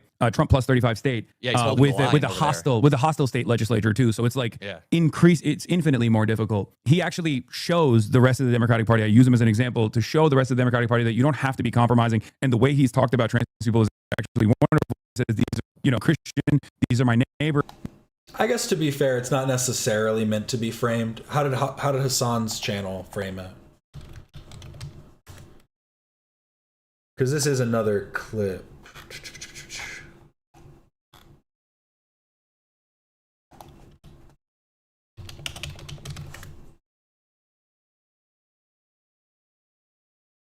Yeah, I think most people are just calling it a convo. I think it's framed mostly as a conversation. It's a confrontation. Adam confronts Hasanabi. God teaches me love my neighbor. Love the way that sounds. Not stood up at that state legislature member where he was like, "You have to." Twitch was really on one. Why is it only when they're talking about Gavin Newsom too? Interesting. Conspiracy? Apologize to these constituents. These are your constituents as well. Wait, hold on one second. Can you take it off of emote only mode? What's going on? Why do people keep saying robot? Why do people keep spamming robots? Is there an issue? Is my mic better now too? Sorry. No, I've been hearing you clearly this entire time, but I don't know what the fuck's going on. I took it off emote mode. Is it effing? It's just a small lag and people lose their fucking minds over it. Is that what it is? Liberals and leftists are agreeing, so the deep state's taking us down. They're like, we can't have agreement on a stream between the two factions. It's stuttering on Hasan only, huh? You've been lagging for like the last 5 minutes. No, audio is an audio disaster, but it was only 8 seconds or so. It's fine now. Yes, that's especially within the confines of like what he is capable of doing. I mean, that's very impressive, and I think it should be a lesson that other Democrats should follow as well. And some do, and some are cowards. As far as the Gavin Newsom thing, I am aware. I think it's like 49 LGBTQ plus bills that Gavin Newsom as governor has signed into law. I mean, as a mayor of San Francisco, he was first nationally prominent act was literally to defend gay marriage in San Francisco. Like, I'm very familiar with Gavin Newsom's background. He's my governor, right? I know a lot about Gavin Newsom's background. What I am fearful of and what I worry about is the same exact pivot that we have seen from many Democrats that signal. I get. Okay, I understand what he's trying to say here, but is this not just fear mongering, right? Because what he's saying could be a valid concern to say that even if somebody is a super far left individual, they're going to be swayed by the Democratic Party, by the Democrats, to like oppose their previous stances, to become like and what he said before, like become more centrist in their policy. And I think that that's a concern to have, but that's more so something that you should deal with like that's an issue that's worth dealing with, I think, right? Because I understand the concern there, but I think that that's a much smaller concern than just a full just handing over of the presidency once again. I thought he was going to say the N-word. It's because it kept stuttering. No one knows.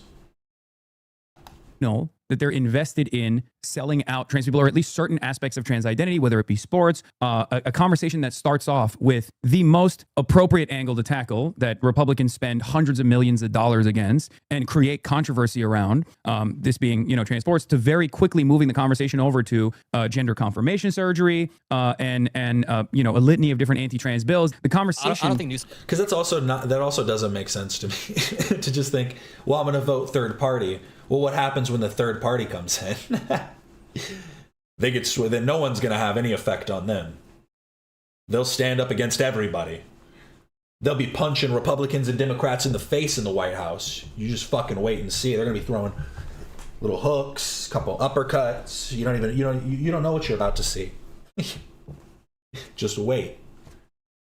Newsom would go that far. No. I don't think Newsom is going to go that far either. Yeah. But my point is, any concession that you're making about trans existence in public, instead of just simply moving the conversation back to a territory that is a territory that is pertinent for every single person in America, something that is more consequential for the average person, groceries, mobility, healthcare, things of that nature, is lost ground. No, dude, I totally agree that Democrats should stand on business when it comes to trans. Am I lagging at all? Is it good? No, I'm the one who's lagging apparently a little bit. Yeah, now it's lagging for me too. I can barely hear it. But here's where I think the difference is. You know, like the big dog, small dog meme, where you say something intense and then you kind of say something not as intense. You mean I feel Martin like Bailey? when you're on the podcast, when you're on your show, a lot of these statements are so. OMG, guys, I just hopped on Luss's stream, and apparently Destiny is arguing with Luss through chat, never leaving his stream again. Just have to listen to Hasan. Oh, sorry. At least it's at 1.25 speed. I don't know if that makes it worse, to be completely honest. Destiny and Luss's chat is hilarious, I've got to be honest. I can't wait for Destiny to show up in my chat one day. That'd be dope. I'd be like, Destiny, whoa! And then I'd kick him out. I'm like iDubbbz when it comes to Destiny. I don't want you in my chat. I could never want anybody like you in my chat. Yeah, the Martin Bailey, of course. I feel like you're pulling a little bit of a Martin Bailey right now for non-Gen Z meme lingo. Like you're on your show, and this isn't even meant to be like a confrontation or anything, just so you know. But like I think this is genuinely where a lot they're of saying it's liberals have bad. Wait, let's hold off for a second. I think- Let's hold off for a second. Just wait it out. Sorry, it's gonna come back in a second. The lag comes and goes. To be honest, it's gone for me now. Is it good now? No, chat. Adam is not the one who brought up Martin Bailey. I did. Okay, they're saying you're engaging in debate perpetry. I'm the one who did it. Okay, I'm the one who's engaging in debate perpetry. You don't perpetry. You don't understand. Everything involving me online is going to have a lot of context, but... Oh my god, he's really talking to Destiny. Oh no. Just the short of it is that basically Ethan decided to do a 30-minute stream accusing me of being a pedophile for basically baseless stuff, and then I decided to throw it back at him because all of the stuff that he was accusing me of, like, he's done at least that, if not more. I don't remember Ethan saying that he had images of of children. He had CSAM on his computer, on his hard drive, that he wasn't going to delete because the police needed it. I only saved it in case the police needed to see it. That's the only reason I hold on to it. I'm not sending it to the police, though. It's in case it comes up in the court. Like, shut the fuck up, Destiny. Bro fell off and had to go into Luss's stream. That's basically that comment. So, I guess I'm new to this whole drama, so without that context... That's not the context, Luff. I called him Luss. That's not the context, love. Gotta get it right, but okay. Yeah, the downplaying is expected. Bro really is just having to go around doing his own fucking... He's got to do his own sweeping. He's like, wait. I gotta be in this chat. No, they're talking shit again. I got Luss and Hutch confused. Luff, yes. Lutch. Let's do that. who said Martin Bailey. All right, go on. Yeah, I don't want you to think this is some like confrontation where I'm trying to like pin you down or anything, but when you go on your show and your stream and these clips go viral in liberal circles, I think the friction comes from you saying stuff, and it's just important that I quote you verbatim. Like, Democrats have literally written you out of existence regarding trans people. Marginalized identities have been left behind by the Democratic Party. Democrats don't give a fuck about you. And then I come on here and you're like, wait a minute, I do acknowledge that Newsom would be meaningfully better on trans issues. I do acknowledge that J.B. Pritzker is meaningfully better. Blue states are meaningfully better. Yeah, I'm sorry. Coming in and saying that this is complaining about tone policing, or this is tone policing and just complaining about tone, is just completely ignoring the substance of the complaint, of the criticism. That you are saying two things that are just inherently in opposition to each other. You cannot hold these two stances. So which stance do you truly believe, and why do you speak so hyperbolically? If you don't, maybe that's a tone policing part. If you don't actually believe it and it's just tone, it's just me speaking hyperbolically, maybe then we do need to tone police, because why? Why must you speak about it so flagrantly? Because that's the thing, is I don't think it's actually tone policing. I think it's, as he puts it, hiding his power level. I do. And then your strongest argument as to why Democrats are throwing them under the bus are some polls that you see on Twitter, not from Democratic Party leaders, but from like Lakshaya Jain or whatever. Some people after the 2024 election going on TV and saying something to the effect of, oh, we lost because of trans people. That's obviously bullshit. Get those people out of here. And then Gavin Newsom on Charlie Kirk's podcast. That's your evidence that the Democratic Party is throwing marginalized people or leaving marginalized people behind. I don't see it. And I do agree. We should It's not just trans people either, by the way. This argument extends not just to trans people in general. It extends to different backgrounds as well, including but not limited to immigrants. These are two different arguments you're making, though. No, because like the reason why is because of what you've all. This has been a weird week. Thank God it's Friday. TGIF. Who's gonna go get some wings? Maybe a couple of potato skins. Ooh. Also, what you've also seen that comes usually fairly closely after the end of that clip, which is the assessment that corresponds to my broader outlook, my viewpoint, which is that there is no reason to make these sorts of whatsoever. It's like these are people who are infinitely more influential within the Democratic Party's ecosystem. One like myself, okay, every single time I talk, it starts fucking going down. Can you hear me? Can you see me? Sorry. What the I mean, I do think it's funny it keeps cutting Hasan out, but I think it's because he's the one who's speaking the most. So it's like kind of hard to miss it. Okay. So they're 15 minutes away from starting, but we still don't have a thumbnail or a title. So I think I'm going to put up a poll right now asking when they're going to go live, but I don't think it's going to start early. I've got to be honest. fuck? Dude, I hate the fucking ISPs. It's insane. Would you agree that I have a more nuanced approach to this issue than the way that clips present my perspective? Because even when we had the conversation, even when we had the conversation with Jennifer Welsh, like Jennifer Welsh and I had that conversation, there was an additional, 2 minutes of back and forth that we had where I was talking about how I watched it, yeah. Yeah, harm reduction narratives are exactly what a lot of establishment Democrats lean on in an effort to moderate their positions for the mythical moderate voter, and this is like their primary vehicle for driving voters to go out and vote, and it's been an abject failure every single time. It's it leads to bad policies in general, and it's bad politics in general as well. Because you and I both agree that we want a fighting Democratic Party, one that fights uncompromisingly for not just individual marginalized identities, but fights for the entirety of the working class in a holistic way. I don't expect every individual to act as like a monolith and just to completely wholeheartedly devote themselves to the cause. Everybody's allowed to have their different opinions and their different ideas, and that is the whole point of having a democratic republic, having a democracy, having the ability to have our voice matter and have our voice make a difference. Is all of our individual voices should matter, and we should use that to try and figure out what the best solutions are, not just that everybody should fall in line and fight the hardest, go as crazy as we need to. We need to be as brain broken as the right. The far left needs to be more like the far right. We need a bigger group. And absolutely, when they don't present themselves as such, and they've been pretty bad at it. I mean, I think I saw you even criticize Hakeem Jeffries as well, or Chuck Schumer at least, recently saying they must resign. Yeah, our approval rating sucks. Yeah, there's a reason for that, and there's a reason for why there is I think only a 77% approval rating for Democrats within the party, right? We have a historically high disapproval rating right now for the Democratic Party. I think is 21%, which is unprecedented for when a Republican is in office, a Republican that is as devastating as the Trump administration has been. That is a fucking massive alarm bell. And I feel like instead of recognizing that, we're still following along the third way neoliberalism of the past, all the way from Bill Clinton to even to a certain degree Barack Obama as well, where we just keep looking for a more moderate approach. And that's absolute bullshit. We should not do that. It's absolute bullshit. Okay. But sorry, I want to keep going back to the Jennifer Welsh thing really quickly. So do you think that Democrats have literally written trans people out of existence? Or is that just hyperbole? Because if it's hyperbole, of course, no, it's hyperbole. Democrats are okay. Because the Democratic Party is a big tent party, but the Democratic Party also. Okay, do you think it's appropriate for you to constantly be speaking in hyperbole then? That's my genuine question. For you to constantly be speaking in hyperbole and then complain that everything's taken out of context. Oh, I'm clearly dude, do you think people don't come into your chat for 15 minutes?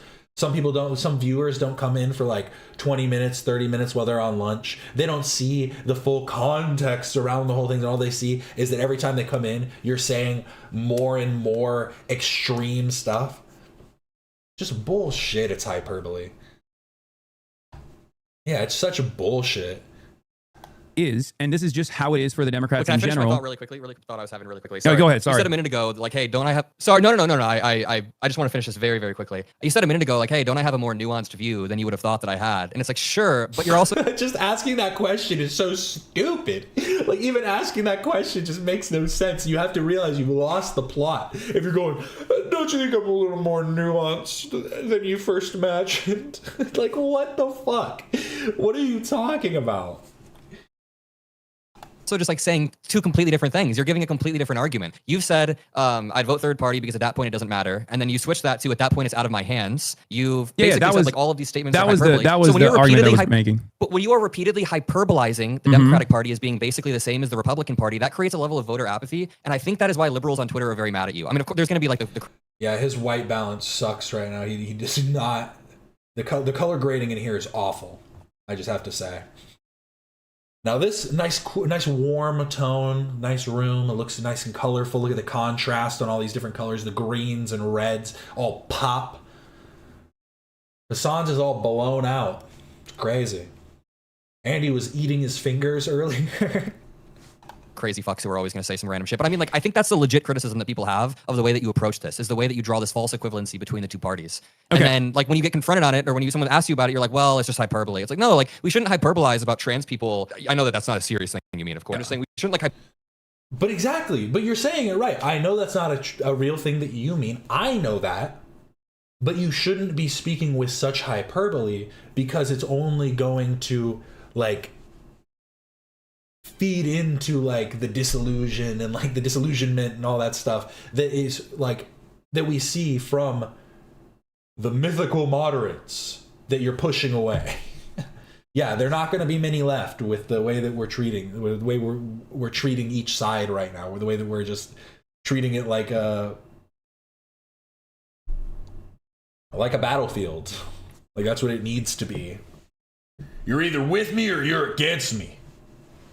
It's about how one party treats trans people versus another, when there is a meaningful difference. And then when we're talking about the marginality between parties, you've said a bunch of times there's a marginal difference. You said Newsom would be marginally better than whatever the Republican is. But then when we talk about it, you say, no, there would be a meaningfully different outcome. Marginal differences between both parties lead to meaningful differences for the marginalized identities. That is something that I have Again, I think that's such like he's good at slogans. He really is. Let me hear it one more time. Both parties lead to But then when we talk about it, you say no. Marginal differences between parties lead to meaningful differences, or lead to meaningful outcomes for marginalized groups. That's a great slogan. And I'm just thinking about it, because it's like, yes, that is true. And that, like, I just don't understand, like, why that is necessarily the call for extremism. Like, you know what I mean? Like, yes, I suppose that is the reason that certain marginalized groups would be, like, then pushed to the right, and then like he said before, you have I forget what the term is, buyer's remorse, having buyer's remorse after the fact. I swear, it's just, no, there would be a meaningfully different. It's confusing. It is confusing with Hasan, because it's like, that's a decent slogan, but, like, let's actually break it down, because, like, you keep saying that, but I feel like that almost does go against what you're saying on some level. Because what are you trying to imply there? That more people need to be extreme? We need major differences on these policies as to aid in alt left, like far left beliefs?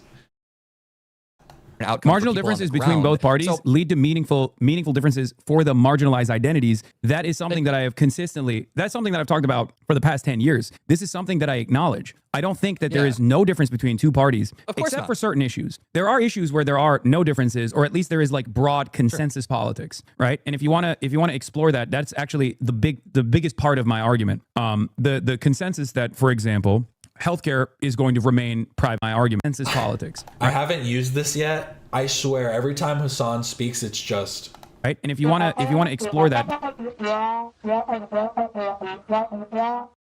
for example, I swear, every single time, that's all I hear. Positions for the mythical moderate voter, and this is like their primary vehicle for driving voters to go out and vote, and it's been an abject failure every single time. It's bad. It leads to bad policies in general, and it's bad politics in general as well. Because you and I both agree that we want a fighting Democratic Party.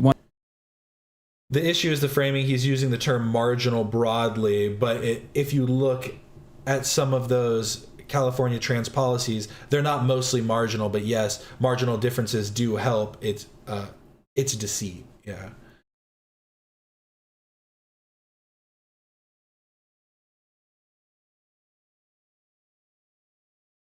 Why can't he apply that logic to the positive?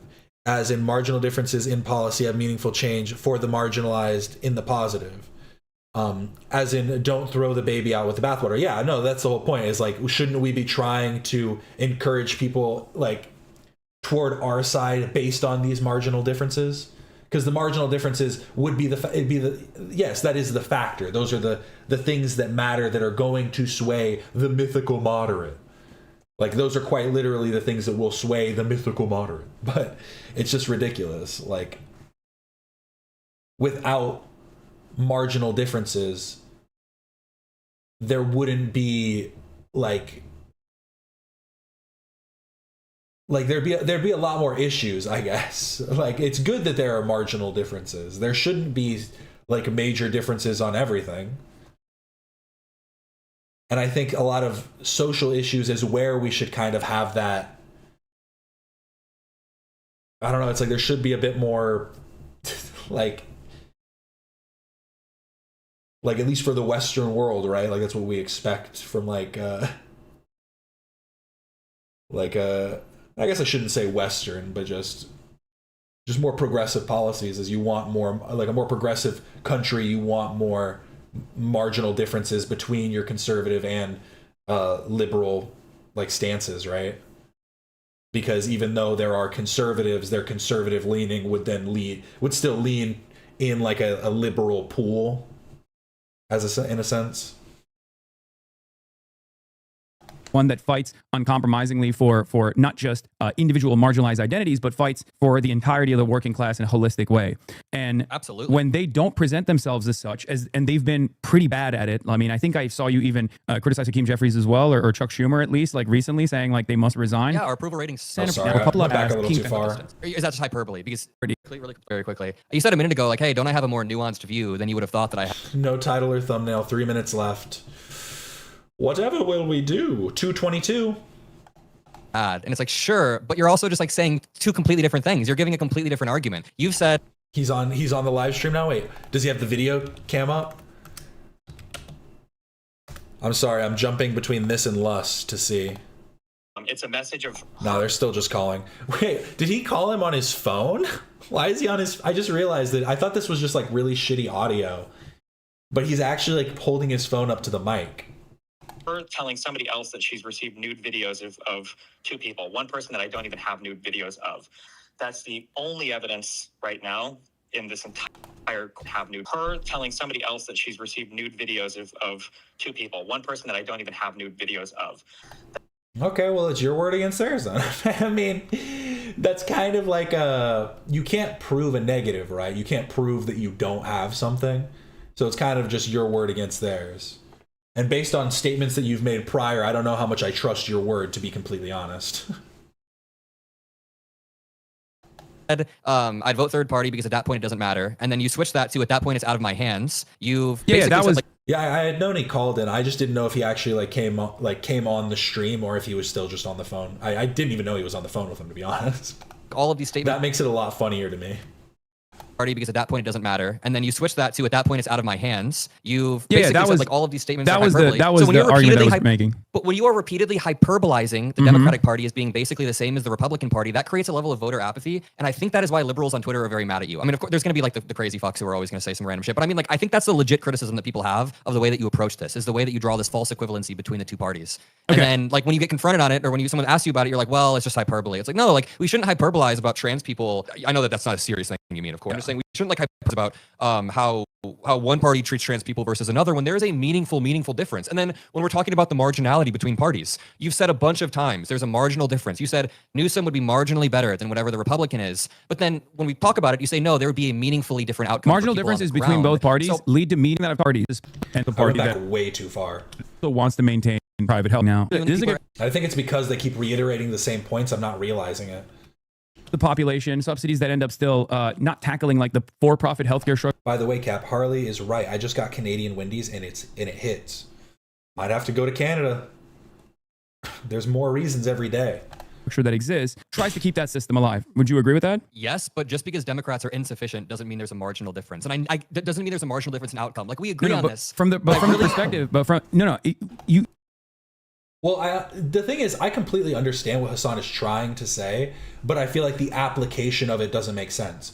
Because, yes, the marginal differences, and I don't think that there are really marginal differences, if you want to talk about, like, trans policies and stuff like that, but the marginal differences between the left and the right lead to meaningful consequences, let's say, for marginalized groups. But again, like we said, it's like that can be used in each direction. And again, it's about trying to appeal to the marginalized on more points than one if they are going to be swayed on this particular issue. And obviously, it's like it's not just the marginalized that are making the votes in that case, but you get what I'm saying. Is that you have to think of the ways to then, again, incrementally implement the change in a way that would not be that would either be a more meaningful policy to start, like that is more meaningful than the marginal changes, or have a more marginal effect on the. Again, it's just using these terms. It ends up getting like watered down at some point, just in using marginal, meaningful over and over again like this. Adam is cooking. I wonder how much Hasan will slander him after this. He's being pretty like fair and nice and willing to understand Hasan's lies. So I don't think that he'll talk about him poorly, I feel. you see where I'm going with this from the perspective of Because, like I'm saying, I do understand what Hasan's trying to say, but I also don't think that there's marginalized or marginal differences between the policies on the right and the left, if you want to make that critique. So it's kind of a non-starter to be like just at face value. Of the everyday working class individual, it's the difference between someone who is going to get their healthcare denied, right? Because they deregulated it. There's no more protections for people with any sort of health complications, right? Like let's say they're completely destroying that on the Republican side, and the Democrats are saying no, we need to keep the current system and we need to give the healthcare companies more subsidies so that at least like it's easier to pay for. Like you can still keep your coverage even with a pre-existing condition, but the healthcare premiums are going to continue to go up. From my perspective, harm reduction of that sort actually reflects the consensus between two parties, because the real two different planks here is private healthcare versus socialized healthcare. And the Democratic Party, unfortunately, unlike the Republican Party, is always judged by its weakest link. Because in order to advocate for more government in a country like the United States of America, where there's no confidence in the government and in the post-Reagan era, unfortunately for the Democrats, they will always be judged by whoever is a part of the rotating villain structure that ends up undermining the policy agenda that Democrats are running on. And from the perspective of the average person, from the perspective of the average American individual, they don't actually look at it and go, well, the Democrats are trying their very hardest to make sure that at least my healthcare is affordable. Some might, but most don't. Most look at it and go, okay, neither party is doing anything for me. What the fuck is this? So that is why I say, from the perspective of, for example, healthcare, this bipartisan consensus on private healthcare as opposed to socialized healthcare is a major one. The conversation should not be kept within the confines of what can we do within the private healthcare system. The conversation should expand to socialized healthcare versus privatized healthcare. And as long as the Democrats don't do that, the differences between them are marginal. In policy, but not outcome. Yeah, okay, because that's a really important. Yeah, because that's like, a really important distinction. I can celebrate Barack Obama's accomplishments of like adding pre-existing condition coverage to healthcare, or allowing people to stay under their parents' insurance program for 26 years old, or getting millions, tens of millions of people healthcare through Medicare. Okay, Adam, let's hear it. He's starting to push back a little bit more. He said, "Okay, I want to hear this." For 26 years old, or getting millions, tens of millions of people healthcare through Medicare funding, even though the Republicans basically stopped that. Adam, cut him off. He's fucking stammering right now to not let you speak. Cut him off. Red states for a very long time, and it led to tens of thousands of people dying. But at the end of the day, from where I'm standing, from the way I approach the subject matter, the difference is Democrats are offering, let's say 100,000 people a year are dying. If 100,000 less people would die every single year if we had socialized medicine, and there was no issues between access to coverage at the point of purchase, right? Because it's free, versus 200. Adam was literally about to call him out on a point he felt he was being dishonest, and Hasan decided to move to the next argument. Like, it was just like, come on, man, let him speak. Let me speak. 200,000 people die with the Republican agenda, but with the Democratic Party's agenda, 100,000 less people die. So the difference is still, from where I'm standing, 100,000 people that should get access to healthcare, but they're not getting access to healthcare. Just because it's insufficient doesn't mean it's marginal in outcome, though. Like, we agree on this. We totally agree on the difference between policy and outcome. And I could even concede the Democrats and Republicans in the capitalistic system. Like, I get what you're going at. They're both upholding the same liberal thing. But there's also plenty of capitalist countries that already have these programs. I mean, virtually every single one of them does. I still don't think you should say that there's a meaningful difference between the parties without saying you mean policy, because that could just, from my point of view, as a young 23-year-old dude, there's a lot of voter apathy in my generation. You obviously influence a lot of young people. And I have friends that I went to high school with that have texted me like before the 2024 election saying there's no difference between the parties. Both parties are the same. And we've obviously illustrated throughout this conversation, no, both parties are absolutely not the same. Well, if they're watching me and not just watching the clips, they would know that there are differences. There are marginal differences in policy that yield massive differences in outcome. Having said that, however... Oh my fucking God. Stop saying that over and over again. Don't just keep saying that. Actually explain what the fuck you're talking about. Which policies? Just make an actual claim. Don't just keep saying, well, if you knew anything about me, you'd understand that I've said this for years. I've actually said this for like a decade now. Marginal differences have massive even effect on marginal groups, marginalized groups. Another area where there's no difference, almost no difference whatsoever, is foreign policy. Wait, another area where there's no difference. Because there is one. So there is one. There is a difference on healthcare, though. You said there was almost no difference. So we already established that there's a difference on trans issues. There's a difference on healthcare. Yeah. Meaningful outcomes on healthcare. Let's talk about foreign policy for a second. But wait, before we move on to foreign policy, by the way, sorry. Yeah. I didn't correctly word that, but I'm going to get to the foreign policy thing in a second. You understand where I'm coming from, though, right? Like, because from the perspective of people that are not, from the perspective of the average American. This is infuriating. Hasan is the definition of pseudo-intellectual. I mean, it makes it even harder when it's a lot of just asking Hasan questions. Like, Hasan doesn't really try and, he doesn't ask his own questions, like, for counterclaims or, like, in an attempt to get pushback. It's always just done. What do you think of that? It's kind of like, that's always the way he kind of ends his little... I keep wanting to say tirades because they're long, but he's not necessarily acting. I'm more hysterical than him right now. The difference between being able to pay, $1,000 a month premiums and then having your service coverage denied at the aftermath of like a significant medical complication and not having that at all for tens of thousands of people is still it's still a devastating outcome, as opposed to the alternative, which is that they pay a significantly lower share in taxes and have that healthcare be financed by the government in a single payer style system. Like, that's a massive difference, right? One that the Democrats are not presenting as a unified vision. Democrats are insufficient on healthcare. Yeah, I agree, but there's not a meaningful difference. Okay, so we went through trans issues. There's not a marginal difference there. There is a meaningful difference. We just talked about healthcare, I think that there is a meaningful difference between the parties, would you say, regarding outcomes? Oh, here we got a title and a thumbnail. Mind-blowing conspiracy theories with the H3 crew.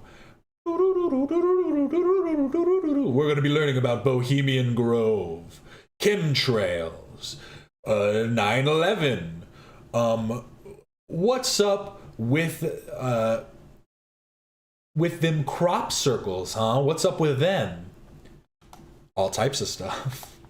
No, what I'm saying is in terms of socialized So you medicine. don't think there's a meaningful difference between outcomes between the Democratic and Republican Party on healthcare? Is there a Between the meaningful difference in Republican Party and the outcomes? Democratic Party, there is consensus on maintaining private healthcare. Would you But agree? there's a mortality gap. Yeah, but there's a mortality gap of Yes. 30,000 people that would Shit, he's starting to get pissed off. died over the past decade. Yes, My uncle, absolutely. when he was like 22 years old, got diagnosed with a rare form of cancer. The ACA saved his life. That's meaningful. This is meaningful to Americans. Is it insufficient? Makes sense why he's getting pissed off. Absolutely. Should we spend as much time as we can pulling Democrats to a more, I don't know, public option version of healthcare? Absolutely. We can do this as much Okay. as we want. But If we're looking at numbers though, what we're still getting back to is the very meaningful difference between socialized medicine and privatized healthcare. And the reality of the matter is, while the mortality gap exists between the Democrats subsidizing the healthcare system, even though maintaining its private structure, do you know what the numbers would exactly look like? So I we don't. have the I actually mortality don't know gap what between the. Democrats. I So don't know how off the can you top of say my it's head. marginal I don't know off the top of my then? head So what the socialized medicine. let's say it is gap would look 100,000 like. people. Do you think 30,000 of those people are marginal? Let's say it is an extra 100,000 people that would have died. Do you think those 30,000 people are marginal or meaningful? No, you understand the argument I'm making, right? I'm saying that Yeah. 100,000 more people would survive if they didn't have their medical care covered, or if they didn't have their medical care denied. I mean, yes, but just breaking it down to numbers like that also feels a little dystopian. Because he's saying it in reference to another 100,000, right? Wasn't that what he said before? It's like 100,000 would, but 100,000 wouldn't. Was that what he said? I know he's talking in reference to the ACA, but I don't know what he's referencing in specific here.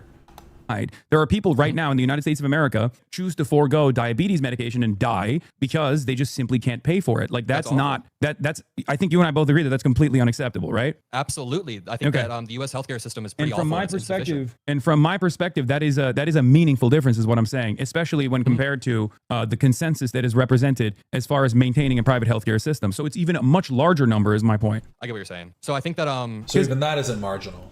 regarding I will always agree with you when you say that Republicans are worse than the Democrats, regardless of like the hyperbole moments or whatever that people clip to present a false narrative that I very quickly will explain after the clip ends, usually, which is unfortunately outside of my hands because we do live in a clip culture. It's people want to argue past one another. Bro, I've gone on your fucking full VODs. What are you talking about? Stop lying. Just stop lying. Say it with your chest. Say the stuff you believe. Because even to speak with hyperbole is not to speak in jest. Hyperbolizing is to speak in a more like exaggerated manner on top of what you truly believe. It's just an exaggeration. So it isn't necessarily, like, it's just fucking stupid to just keep going, oh, it's a hyperbole that's clipped out of context. And it's like, just what the fuck are you talking about? Yes, indeed. Why can you not stop lying? Please stop lying! What is wrong with you? Hasan be like,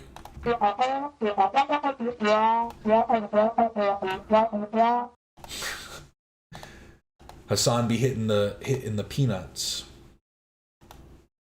Oop, I'm still muted. Oh no. Maintains that same consensus on maintaining private health. I think that we we don't have a disagreement on like that's the reason why I was also an advocate for the Democratic Party shutting down Congress when the Republicans were ironically trying to do harm reduction narratives on their side. The point I'm trying to make is in a much broader vision that is both politically beneficial, electorally beneficial, the Democrats refusing to take seriously because of the donations that they get from healthcare companies that want to maintain, that have a financial interest in That wasn't even Hasan's point. Well, thank you for clarifying what his point was. Really appreciate it.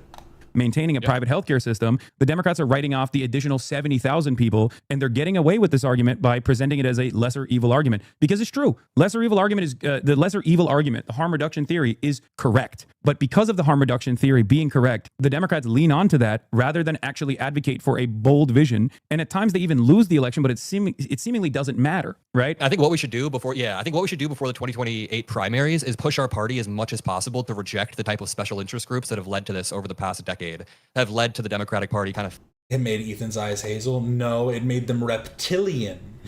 He's got reptilian eyes. feeding into this. But yeah, so I don't mean to keep hammering down on that point, but I do want to go to foreign policy because I think we can illustrate that can you just say if you agree, yes or no here? So the Democratic Party has meaningfully different outcomes when it comes to trans people. Yes, right? The Democratic Party has meaningfully different outcomes when it comes to healthcare. The Democratic Party, marginal or not, in terms of their different approach to both, well, healthcare is even more marginal, but the Democratic Party's approach to these issues from the perspective of the people that are receiving it, from the perspective of the people that are looking at it, from the way that they angle the conversation, the way that they move to a centrist position on a lot of these key positions is marginally different, but marginal differences yield significant outcomes for the people. So the average I'm hitting the button so hard. How many times has he said that? Like literally, how many times has he said that?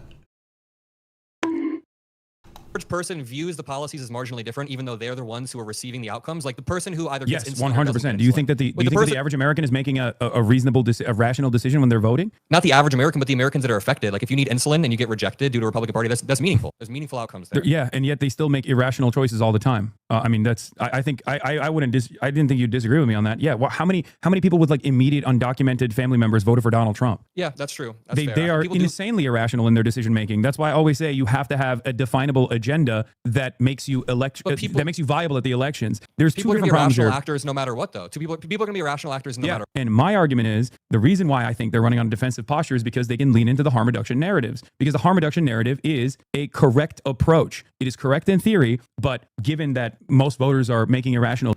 I'm sorry, this conversation has just felt like such a nothing burger. We've gotten through 50 minutes, and basically all they've said is harm reduction narrative is good. Harm reduction narrative is bad. The marginal differences between policy has meaningful impacts on marginalized groups. No further expansion on any of those points. It's just been repetition of that fucking endlessly. I'm literally losing my mind.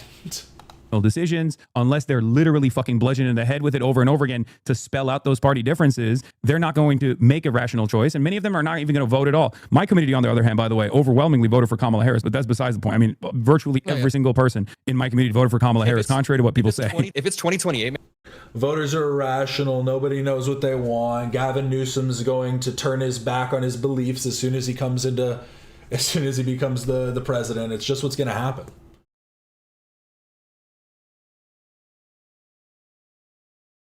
What? I don't understand what the problem is.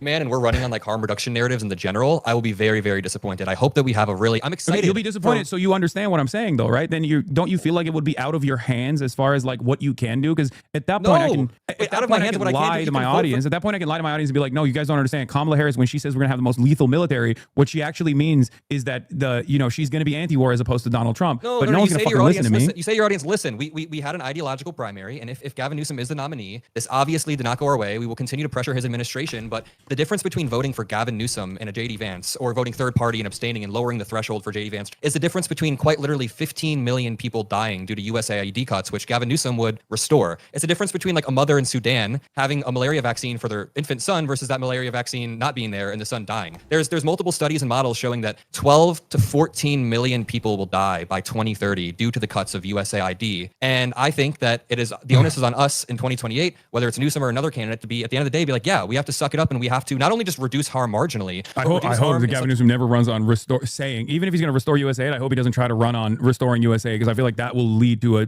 significant defeat. He should not run on restoring USAID. No. Even if he's going to do it, I'm not even saying that's a bad thing. Yeah. I'm saying he should not be running around being like, I'm going to restore USAID. That's why you should vote for me. No, that's totally fine, but this matters. There's Sorry, I wanted to look up the full clip. I'm a little bit past the point now.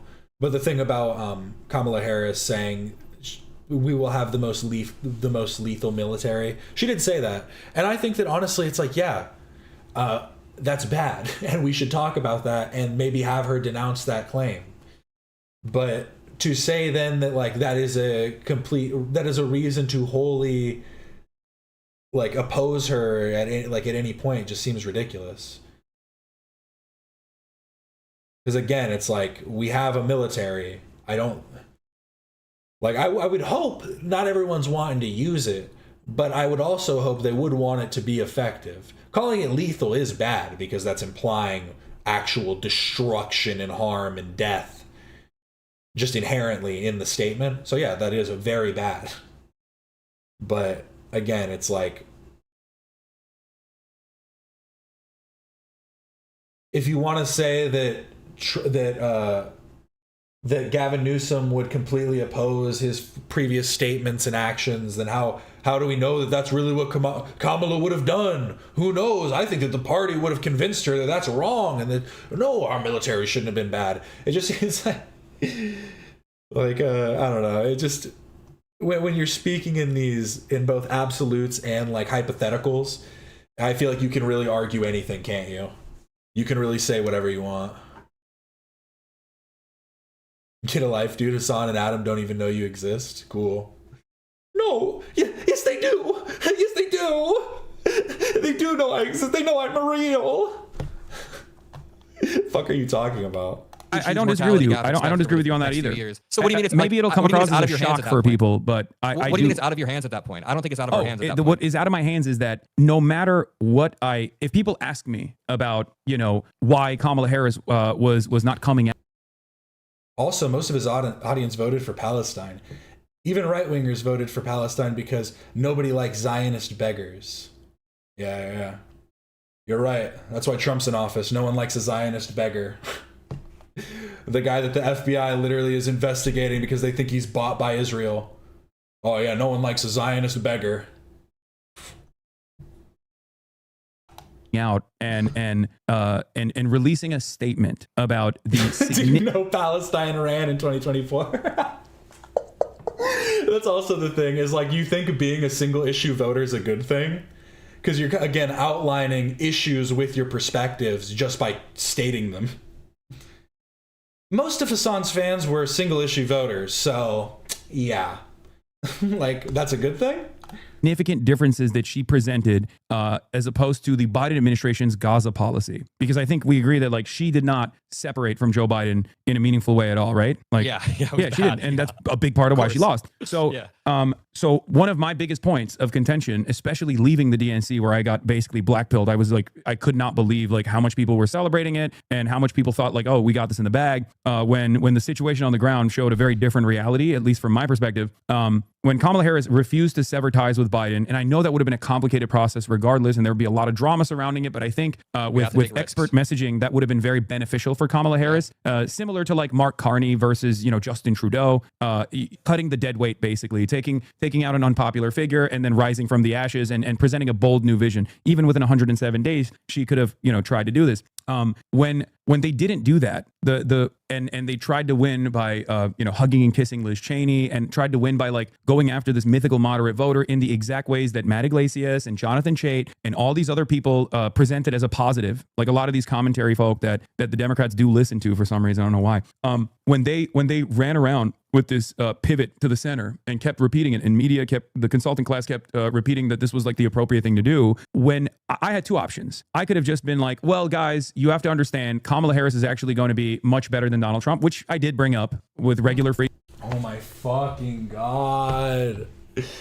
So what I could have done is a thing I did, but then what I also could have done is a thing I also did. So I was just doing everything. I don't know what the problem is. Dude, just stop. Stop while you're behind. It's not worth it.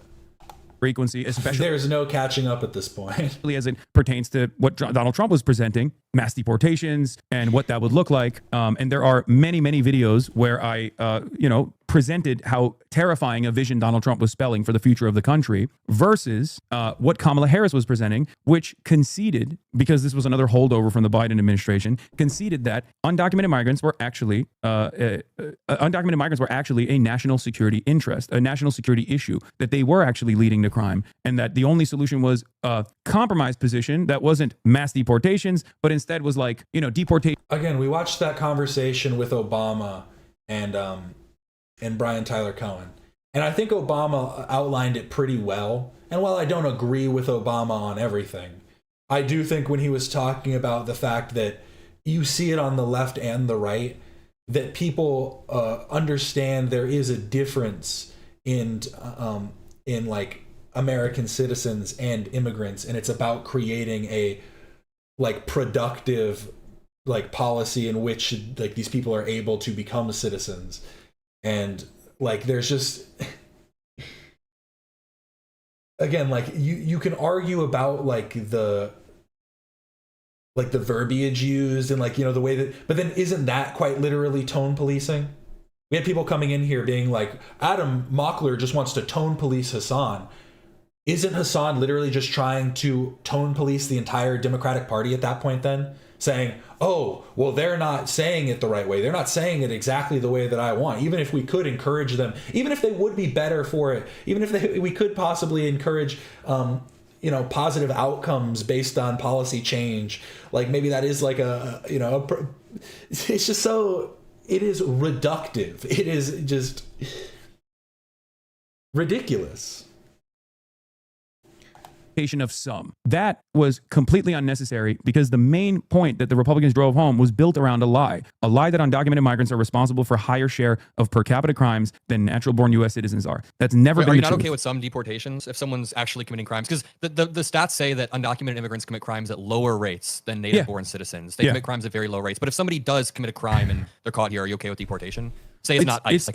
It's entirely dependent on what the crime is, but I'm always going to be an advocate to make sure that like justice is served. Oh my God, fine. Then just clarify real quick, Adam, and just make him say yes, he's fine with deporting violent criminals. If we can all agree on that point, like, yeah, that's fine. I don't think anybody disagrees with that except for like this far extremist like thing. But again, it's like, it's about reining in and like pulling back on what is currently happening. And I don't think they're going to disagree on these points. But again, it's like we need to understand where we are to be able to make a difference to where we want to be. Because if we're just trying to get where we're trying to be without recognizing like the state that we're living in, like it's obviously always going to just end up falling apart. Like nothing's going to work. But like you said, we just need a call for more illiberalism. When things are more illiberal, then we can have socialism. Instead of like just immediately trying to deport someone, I would much rather have them sit in the prison system if they've done, especially if they've done a heinous crime, because there's no assurance that that person is actually going to stay in prison when they are sent to a different country. So I actually don't even fault you for not endorsing Kamala in 2024. I mean, I personally think she was way better, and I'm sure that I mean, we can talk about the impacts that Trump has had, and we'd agree. But I mean, yeah, if she's going to run in such a risk-averse way, I can understand that.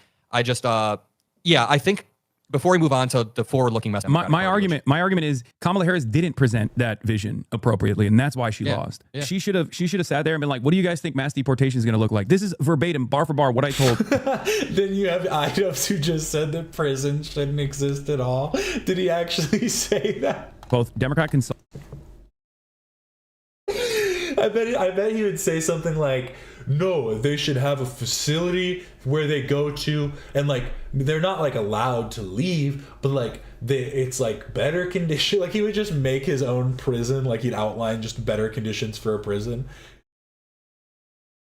And this is, again, it's the problem. It's speaking in hyperbole. It doesn't encourage anybody towards your side and only makes you look idiotic and like demonstrable to the other side. And sometimes idiotic to your own side. Consultants and also party members, including Ro Khanna and many others, both privately and publicly. I was like, explain to people what fucking mass deportations are going to look like. You guys are running scared. I know you see the polls that say 66% of the public want mass deportations. They don't know what that looks like. It's up to you to explain to them what that looks like. And when they don't do that and they cede ground unnecessarily on this argument, they end up causing a spectacular defeat where Donald Trump does come in and actually does start the process of mass deportations. That was my argument. And that's precisely what I mean when I say it's out of my hands at that point, because no matter how much I yelled both at the Democrats, no matter how much I advocated for every single day about how devastating a vision Donald Trump would look like. Did we hear the phrasing that he just used? Did we, like, do you not understand that all you're doing at that point is just shit talking? What are you advocating for if not just against everything? Like, what the fuck are you talking about? if how much I advocate me when I say it's out of my hand and actually does start the process of mass deportations. That was my argument. And that's precisely what I mean when I say it's out of my hands at that point, because no matter how much I yelled both at the Democrats. Guys, I was so busy I didn't get a chance to pop in before this. Can't believe I missed Adam and Hasan. Shucks. Wish I was you. No matter how much, precisely what I mean when I say it's out of my hands at that point, because no matter how much I yelled both at the Democrats, no matter how much I advocated for every single day about how devastating a vision Donald Trump would look like if he actually won, the Democrats still chose what they chose to do. That's what I mean when I say it's out of my hands. I don't know exactly how Gavin Newsom is going to run. We don't know yet. It's too far out. But my assumption when I say it's out of my hands is that Gavin Newsom represents the same old business as usual politics that Kamala Harris ran on, that Democrats have run on in the past, with the notable exceptions of Joe Biden and also. If Lus actually raids me, that'd be pretty dope. Awesome. Welcome in all the Lus viewers. Shout out. They're trying, LOL. Yeah, it's hard to figure out sometimes. It is a little difficult figuring out if you haven't done it before, doing the raids are a little hard. You got to go into the settings. But W Lus, welcome in everybody. Barack Obama both ran on an objectively progressive policy agenda. Welcome in. Did it work? It did work, Lus. Thank you so much. I really appreciate it. Thanks so much. I do appreciate that. We're going to try and finish this off. I'm genuinely getting lost at this point. It's all becoming a bit too much. My head's falling off. My brain is falling out. Wuss. Get a wuss in chat. Wait. I accidentally did the peanuts noise too. God damn it. The claps are good. Ignore the peanuts noise. That was for Hasan earlier. Some bonks for me. My brother is here? I hope so. They didn't legislate that way, but they did, objectively run on a much bolder policy vision than they actually ended up fulfilling. But my point is, if you don't do that, if you don't, is this the H3 waiting room? That's how I've framed it before, and that's kind of what we do. But I talk about a lot of stuff now. We just talked about Dean the Great getting elbowed the other day. That was good. We're expanding outward to the greater internet sphere. Run a bold policy agenda focused vision, you are going to lose to the Democrats. And I fear that that's what Gavin Newsom is going to do. And that's why I meant it's out of my hands at that point. There's nothing I can do to salvage the reputation of the party, because I've been there. I've been there in 2016. I was there in 2020. Luckily, it worked out. And I was there in 2024, and it didn't work out again against Donald Trump. That's my argument. Yeah, so I agree that Kamala Harris definitely should have taken more affirmative stances. One of my big problems with her is that she was super risk averse. I think that as a former prosecutor, there was a trope that she was just very meticulous with every single thing she does. And I think that's representative of a broader Democratic Party that is just very risk averse. And while they're risk averse, they'll also finger wag and shame you over and over for not voting. I think it's better, rather than being risk averse and trying to avoid things that could come up in the news. I think it is better to just be able to say things freely and then apologize when necessary and be able to correct. Because I think the correction is what people appreciate more than somebody who is perfect. Because that's been a trope forever, You got presidents with polio within the wheelchairs being no. We need to show our strength. Stand me up. Shout out. For this candidate in that way. I mean, the Democratic Party definitely has me disillusioned. But yeah, I mean, I don't think it is out of your hands at that point. I mean, the messaging may be the messaging apparatus of the Democratic Party, if Newsom and Vance are the nominee, is not out of your hands. But there's still an entire administration that you can pressure and push if Newsom were to win in your direction.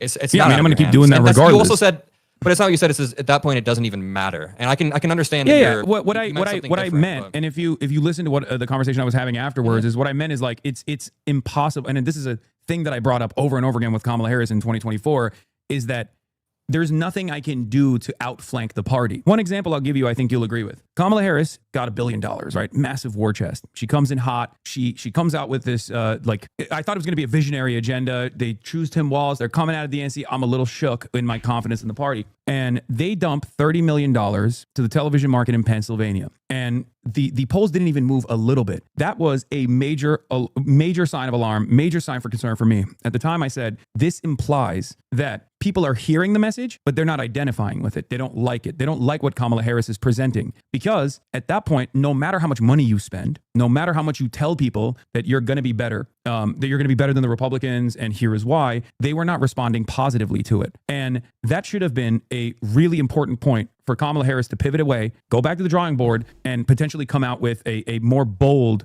vision for change. They didn't do that. And that was that's precisely what I mean when I say it's impossible for me to outflank $1 billion of ad spend, Taylor Swift endorsements, Beyonce endorsements. I'm not saying I'm a small bean and I'm just like utterly irrelevant. Of course. No, we're not. I don't even think you can change the results of the election. That's not even what I think they just started. I disagree. No, not many. Yes, they have just started.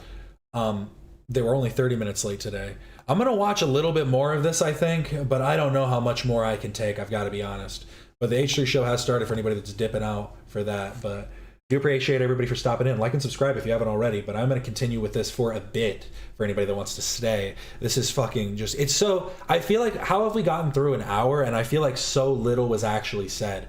Actually, like, in any attempt to express issues with specific policies, issues with specific like social programs that are in place. Like I don't know, there's like, I feel like we've been running circles throughout this whole thing. It's very rough. The humble abode, the H3 waiting room with Captain Quasar. All right, there, fixed. Perfect, thank you. The humble abode. I claim. Yeah, well, that's what a lot of people yell at me over. They make it seem like I was the singular kingmaker or something. That's really dumb. And any liberals saying that dumb, any liberals saying that you need to line up behind Gavin Newsom, what the hell? It's 2 years out. Why do you think so many liberals? Yeah, exactly. 2 steps forward, 3 steps back. Like, I genuinely don't feel like we've made it an inch in any direction. And they've both said it, like, at some point, like, I'm glad we're agreeing here. And I'm like, agreeing on what? Like, genuinely. Because it's been Hasan's been very evasive in his answers, for sure. Liberals were mad at that Jennifer Welch clip. Like, what's your steel, man? What do I think about it? Like, no, why do you think so many liberals on Twitter I were your throat? It's the same. It's the same reason why everyone said the Bernie bros were the reason why Hillary Clinton lost. It's the same reason why people still say third-party voters are the reason why Kamala Harris lost, even though if all third-party voters, I'm sure you know, voted for Kamala Harris, she still wouldn't have won the election.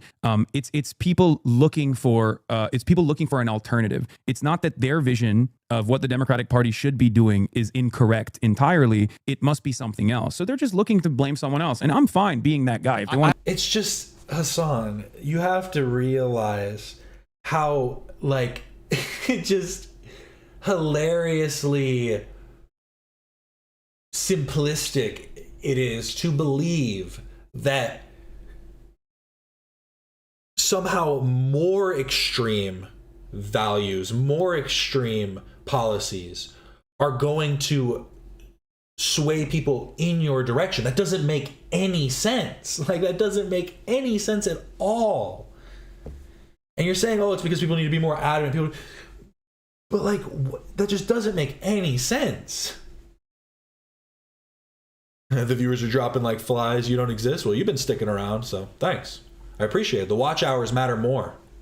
I honestly disagree. I think a lot of the liberals I talked to and a lot of the people in my audience don't think what you just said. I've got a massive liberal audience online. Yeah, I didn't ask them about this. I don't know. But I genuinely think a lot of the criticism I saw on Twitter goes back to the conversation that I was kind of trying to, like, not pin you down, but I was kind of trying to return to it over and over, is the way that you word these things on your stream. I genuinely think liberals take problem with that. I mean, yeah, some people will be looking for a scapegoat and will say that third-party voters, like, cost Hillary the election or cost Kamala the election. I mean, it's not, I don't think it's true in the case of Kamala, but I think that no one expects you to change the results of the election. election, or maybe not no one, no reasonable person expects you to change the results of the election. No reasonable person expects you to jump up and down and start throating Gavin Newsom before we even have our candidates there. Like, no reasonable person is going to say, if you would have said, I refuse to pre-commit to any candidate and I want to use my leverage and I want to make sure that we have an ideological battle and I want to come out on top, I'm not going to commit to anyone. I think you could have minimized the amount of liberal damage. And you did explain right after why you didn't vote for Kamala and how it was the same. The clip was way before. The clip ended way before. Yeah, but you're saying something different too now. You're saying it's out of your hands, but you did word it. And you're live a lot every single day, so you can't word everything perfectly. But you literally said at that point it doesn't even matter. One day prior, you said like Newsom is marginally better. When liberal. I mean, he said multiple times, 10 toes down, the Democrats would do exactly the same thing Trump's doing. Oh, it would be exactly the same. Like, you cannot act as though, it's just hyperbole. Those are like opposing perspectives. That's not a hyperbolic statement. that is not hyperbole at all. Liberals see all of this in totality. It's like, wow, this guy doesn't think that the Democrats are even different, and this guy has a lot of apathy towards who wins. It came off as apathetic. And like, I mean, I think there's a common criticism online. Do you feel like some people want to feel like I'm apathetic? Do you feel like, well, one, there's two different reasons for there's two different things I want to mention here. One, the plurality doesn't vote, and therefore the plurality is apathetic. My audience, as I've demonstrated already, is not apathetic, and they are voting for the Democratic Party when push comes. I think Hasan's audience is probably more apathetic. I don't think Hasan's apathetic because of I would find that hard to believe. He lives a hedonistic lifestyle with like he said. So if you're living as a hedonist and you don't even like hedonism, how are you a hedonistic socialist that hates hedonism? Just quit it. Just cut it out. I think the plurality would be less apathetic if we could straight more.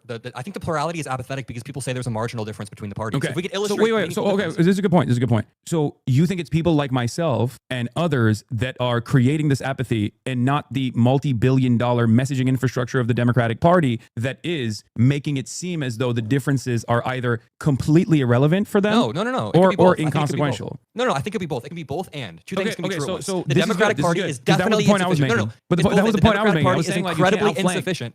Sorry. Well, that is precisely my point, which is that I can't outflank the party. If the party is constantly communicating that like they're going to be moderate, they're going to have only marginal differences, but like they're going to be the adult in the room, and that's what they're communicating. My reflection on that as being devastating is not going to actually change people's minds that were going to previously vote for the Democratic Party and don't, and that's precisely the reason why Well, it's like, have you never heard of like you tell two people, then each of them tells two people, and then it just spreads and spreads and spreads. You are telling 20, 30,000 people at a time, any in particular, like any particular thing. So it's like, it seems just ridiculous to say that you have no weight in people's motivations to vote in any direction. You absolutely do. You can say that maybe in the end it wouldn't matter. Like, okay, but like, isn't that the whole point? I mean, do you just disagree with the idea that every vote matters? Are you just opposed to that? Every vote doesn't matter. Virtually everyone in this community voted for Kamala Harris, regardless of the setbacks that she, regardless of her Right. minds that were going to previously vote for the Democratic Party and don't. And that's precisely the reason why virtually everyone in this community voted for Kamala Harris. So he thinks everybody in his community voted for Kamala Harris. I'd like him to take a vote and actually see what comes out. Like when he did that poll and it came out that most of his audience was like 30-year-old white dudes. Hey, I'm rocking with 50-50 men and women. Let's go. And let's go. See, I went high pitched too. There we go. I'm appealing to everybody.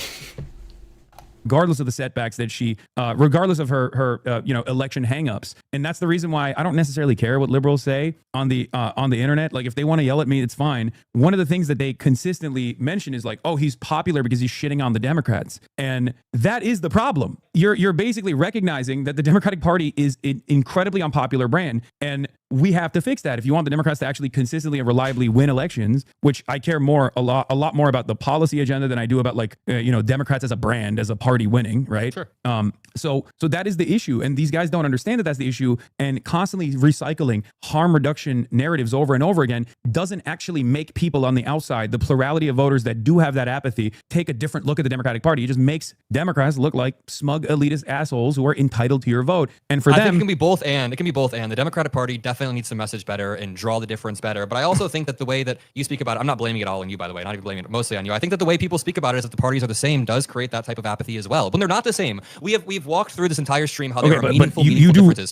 You do recognize. I talk about the differences. If people that are watching the clips actually came and tuned into my to my live broadcast, or even watched any of the YouTube videos or whatever, they would know that that's not all I say. No, right? I watched multiple full-length videos, and you really blur the lines. And I'm not gonna, when your audience, you do in the video, you said two things back to back. You said Democrats have literally written you out of existence. Later on, you say Democrats would essentially shoot you. It's fine to use hyperbole, but then What is this channel? You were better off not existing, bro. You've been in here for like 30 minutes. If I didn't exist, where would you spend your time?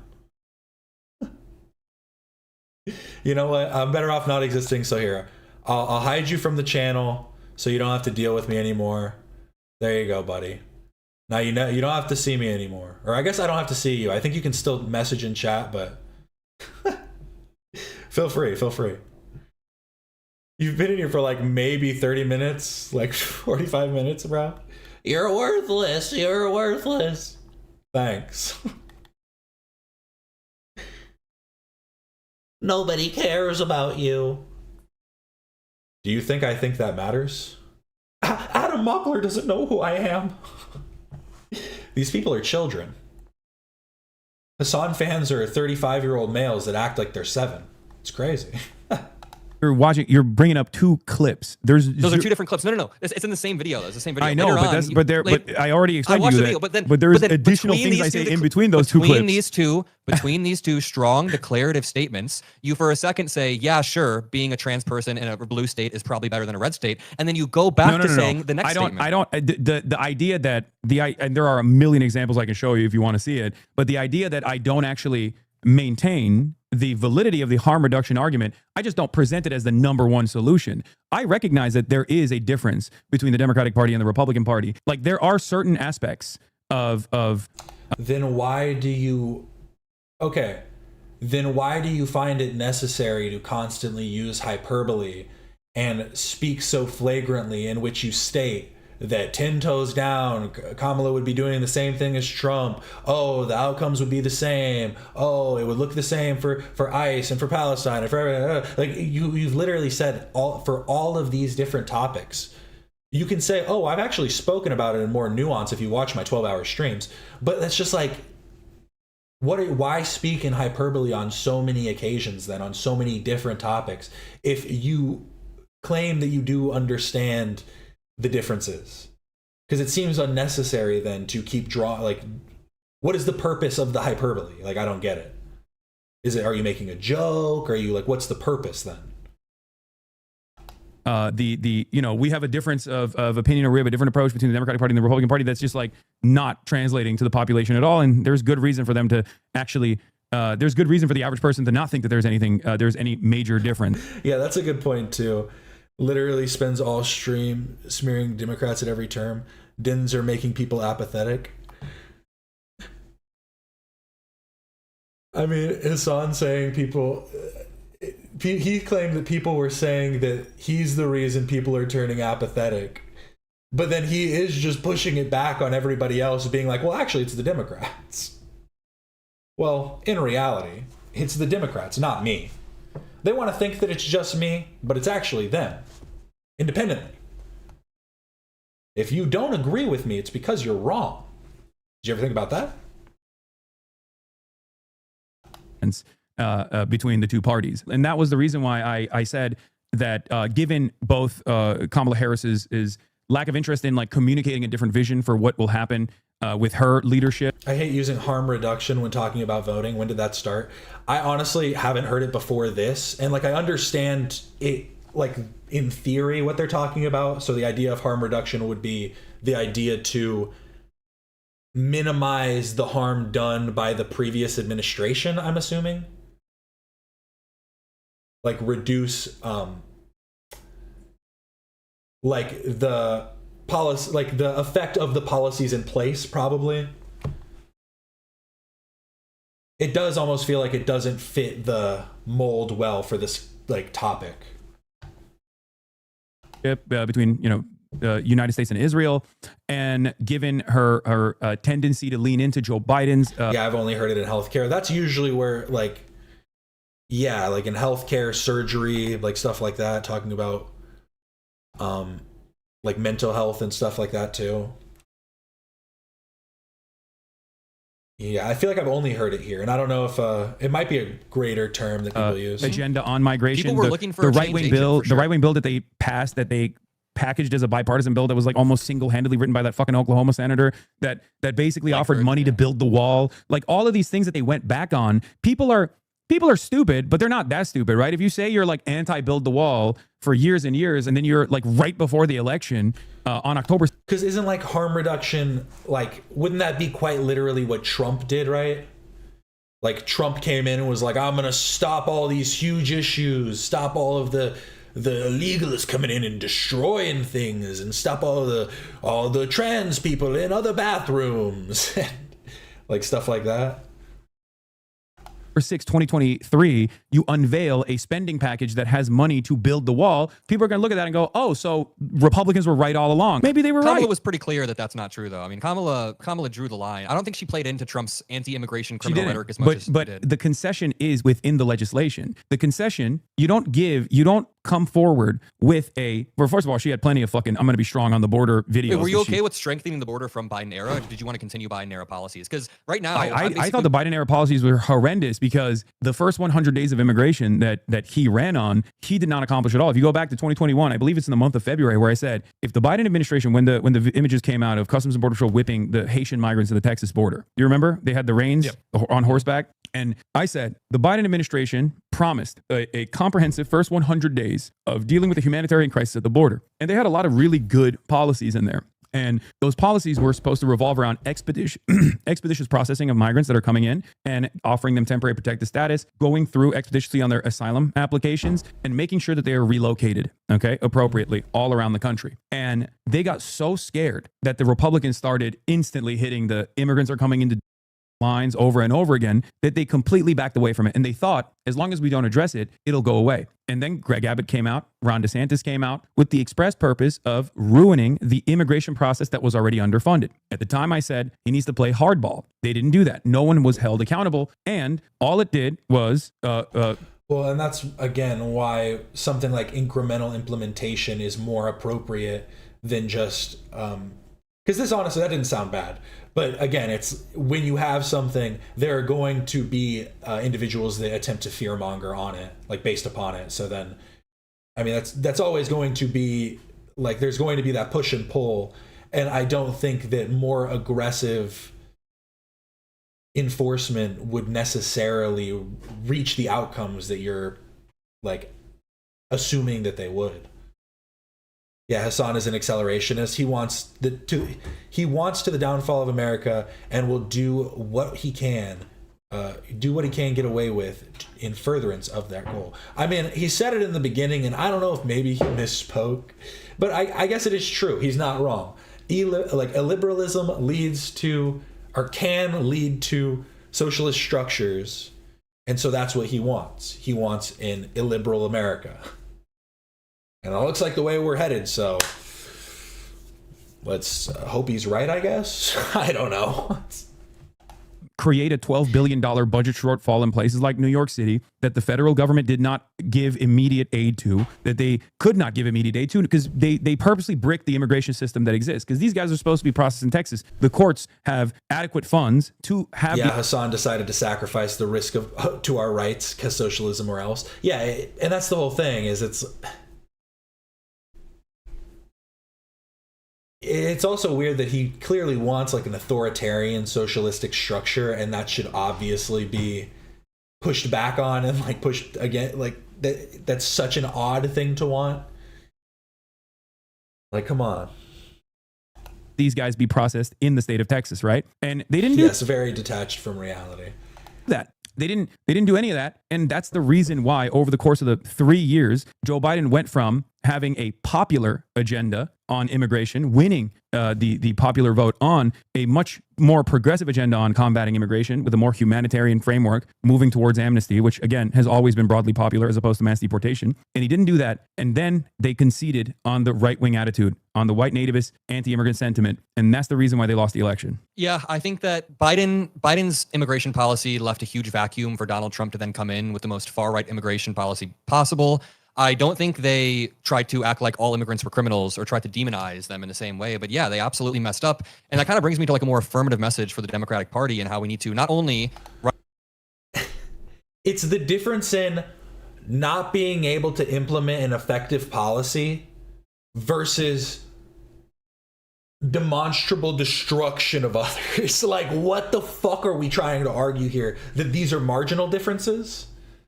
Like, I think this is where I'm going to have to call it. I'm so sorry. If you want to go check this one out, this was on Stunlocked. Here, I'll actually drop the link to it in the chat if you guys want to go check out the end of this.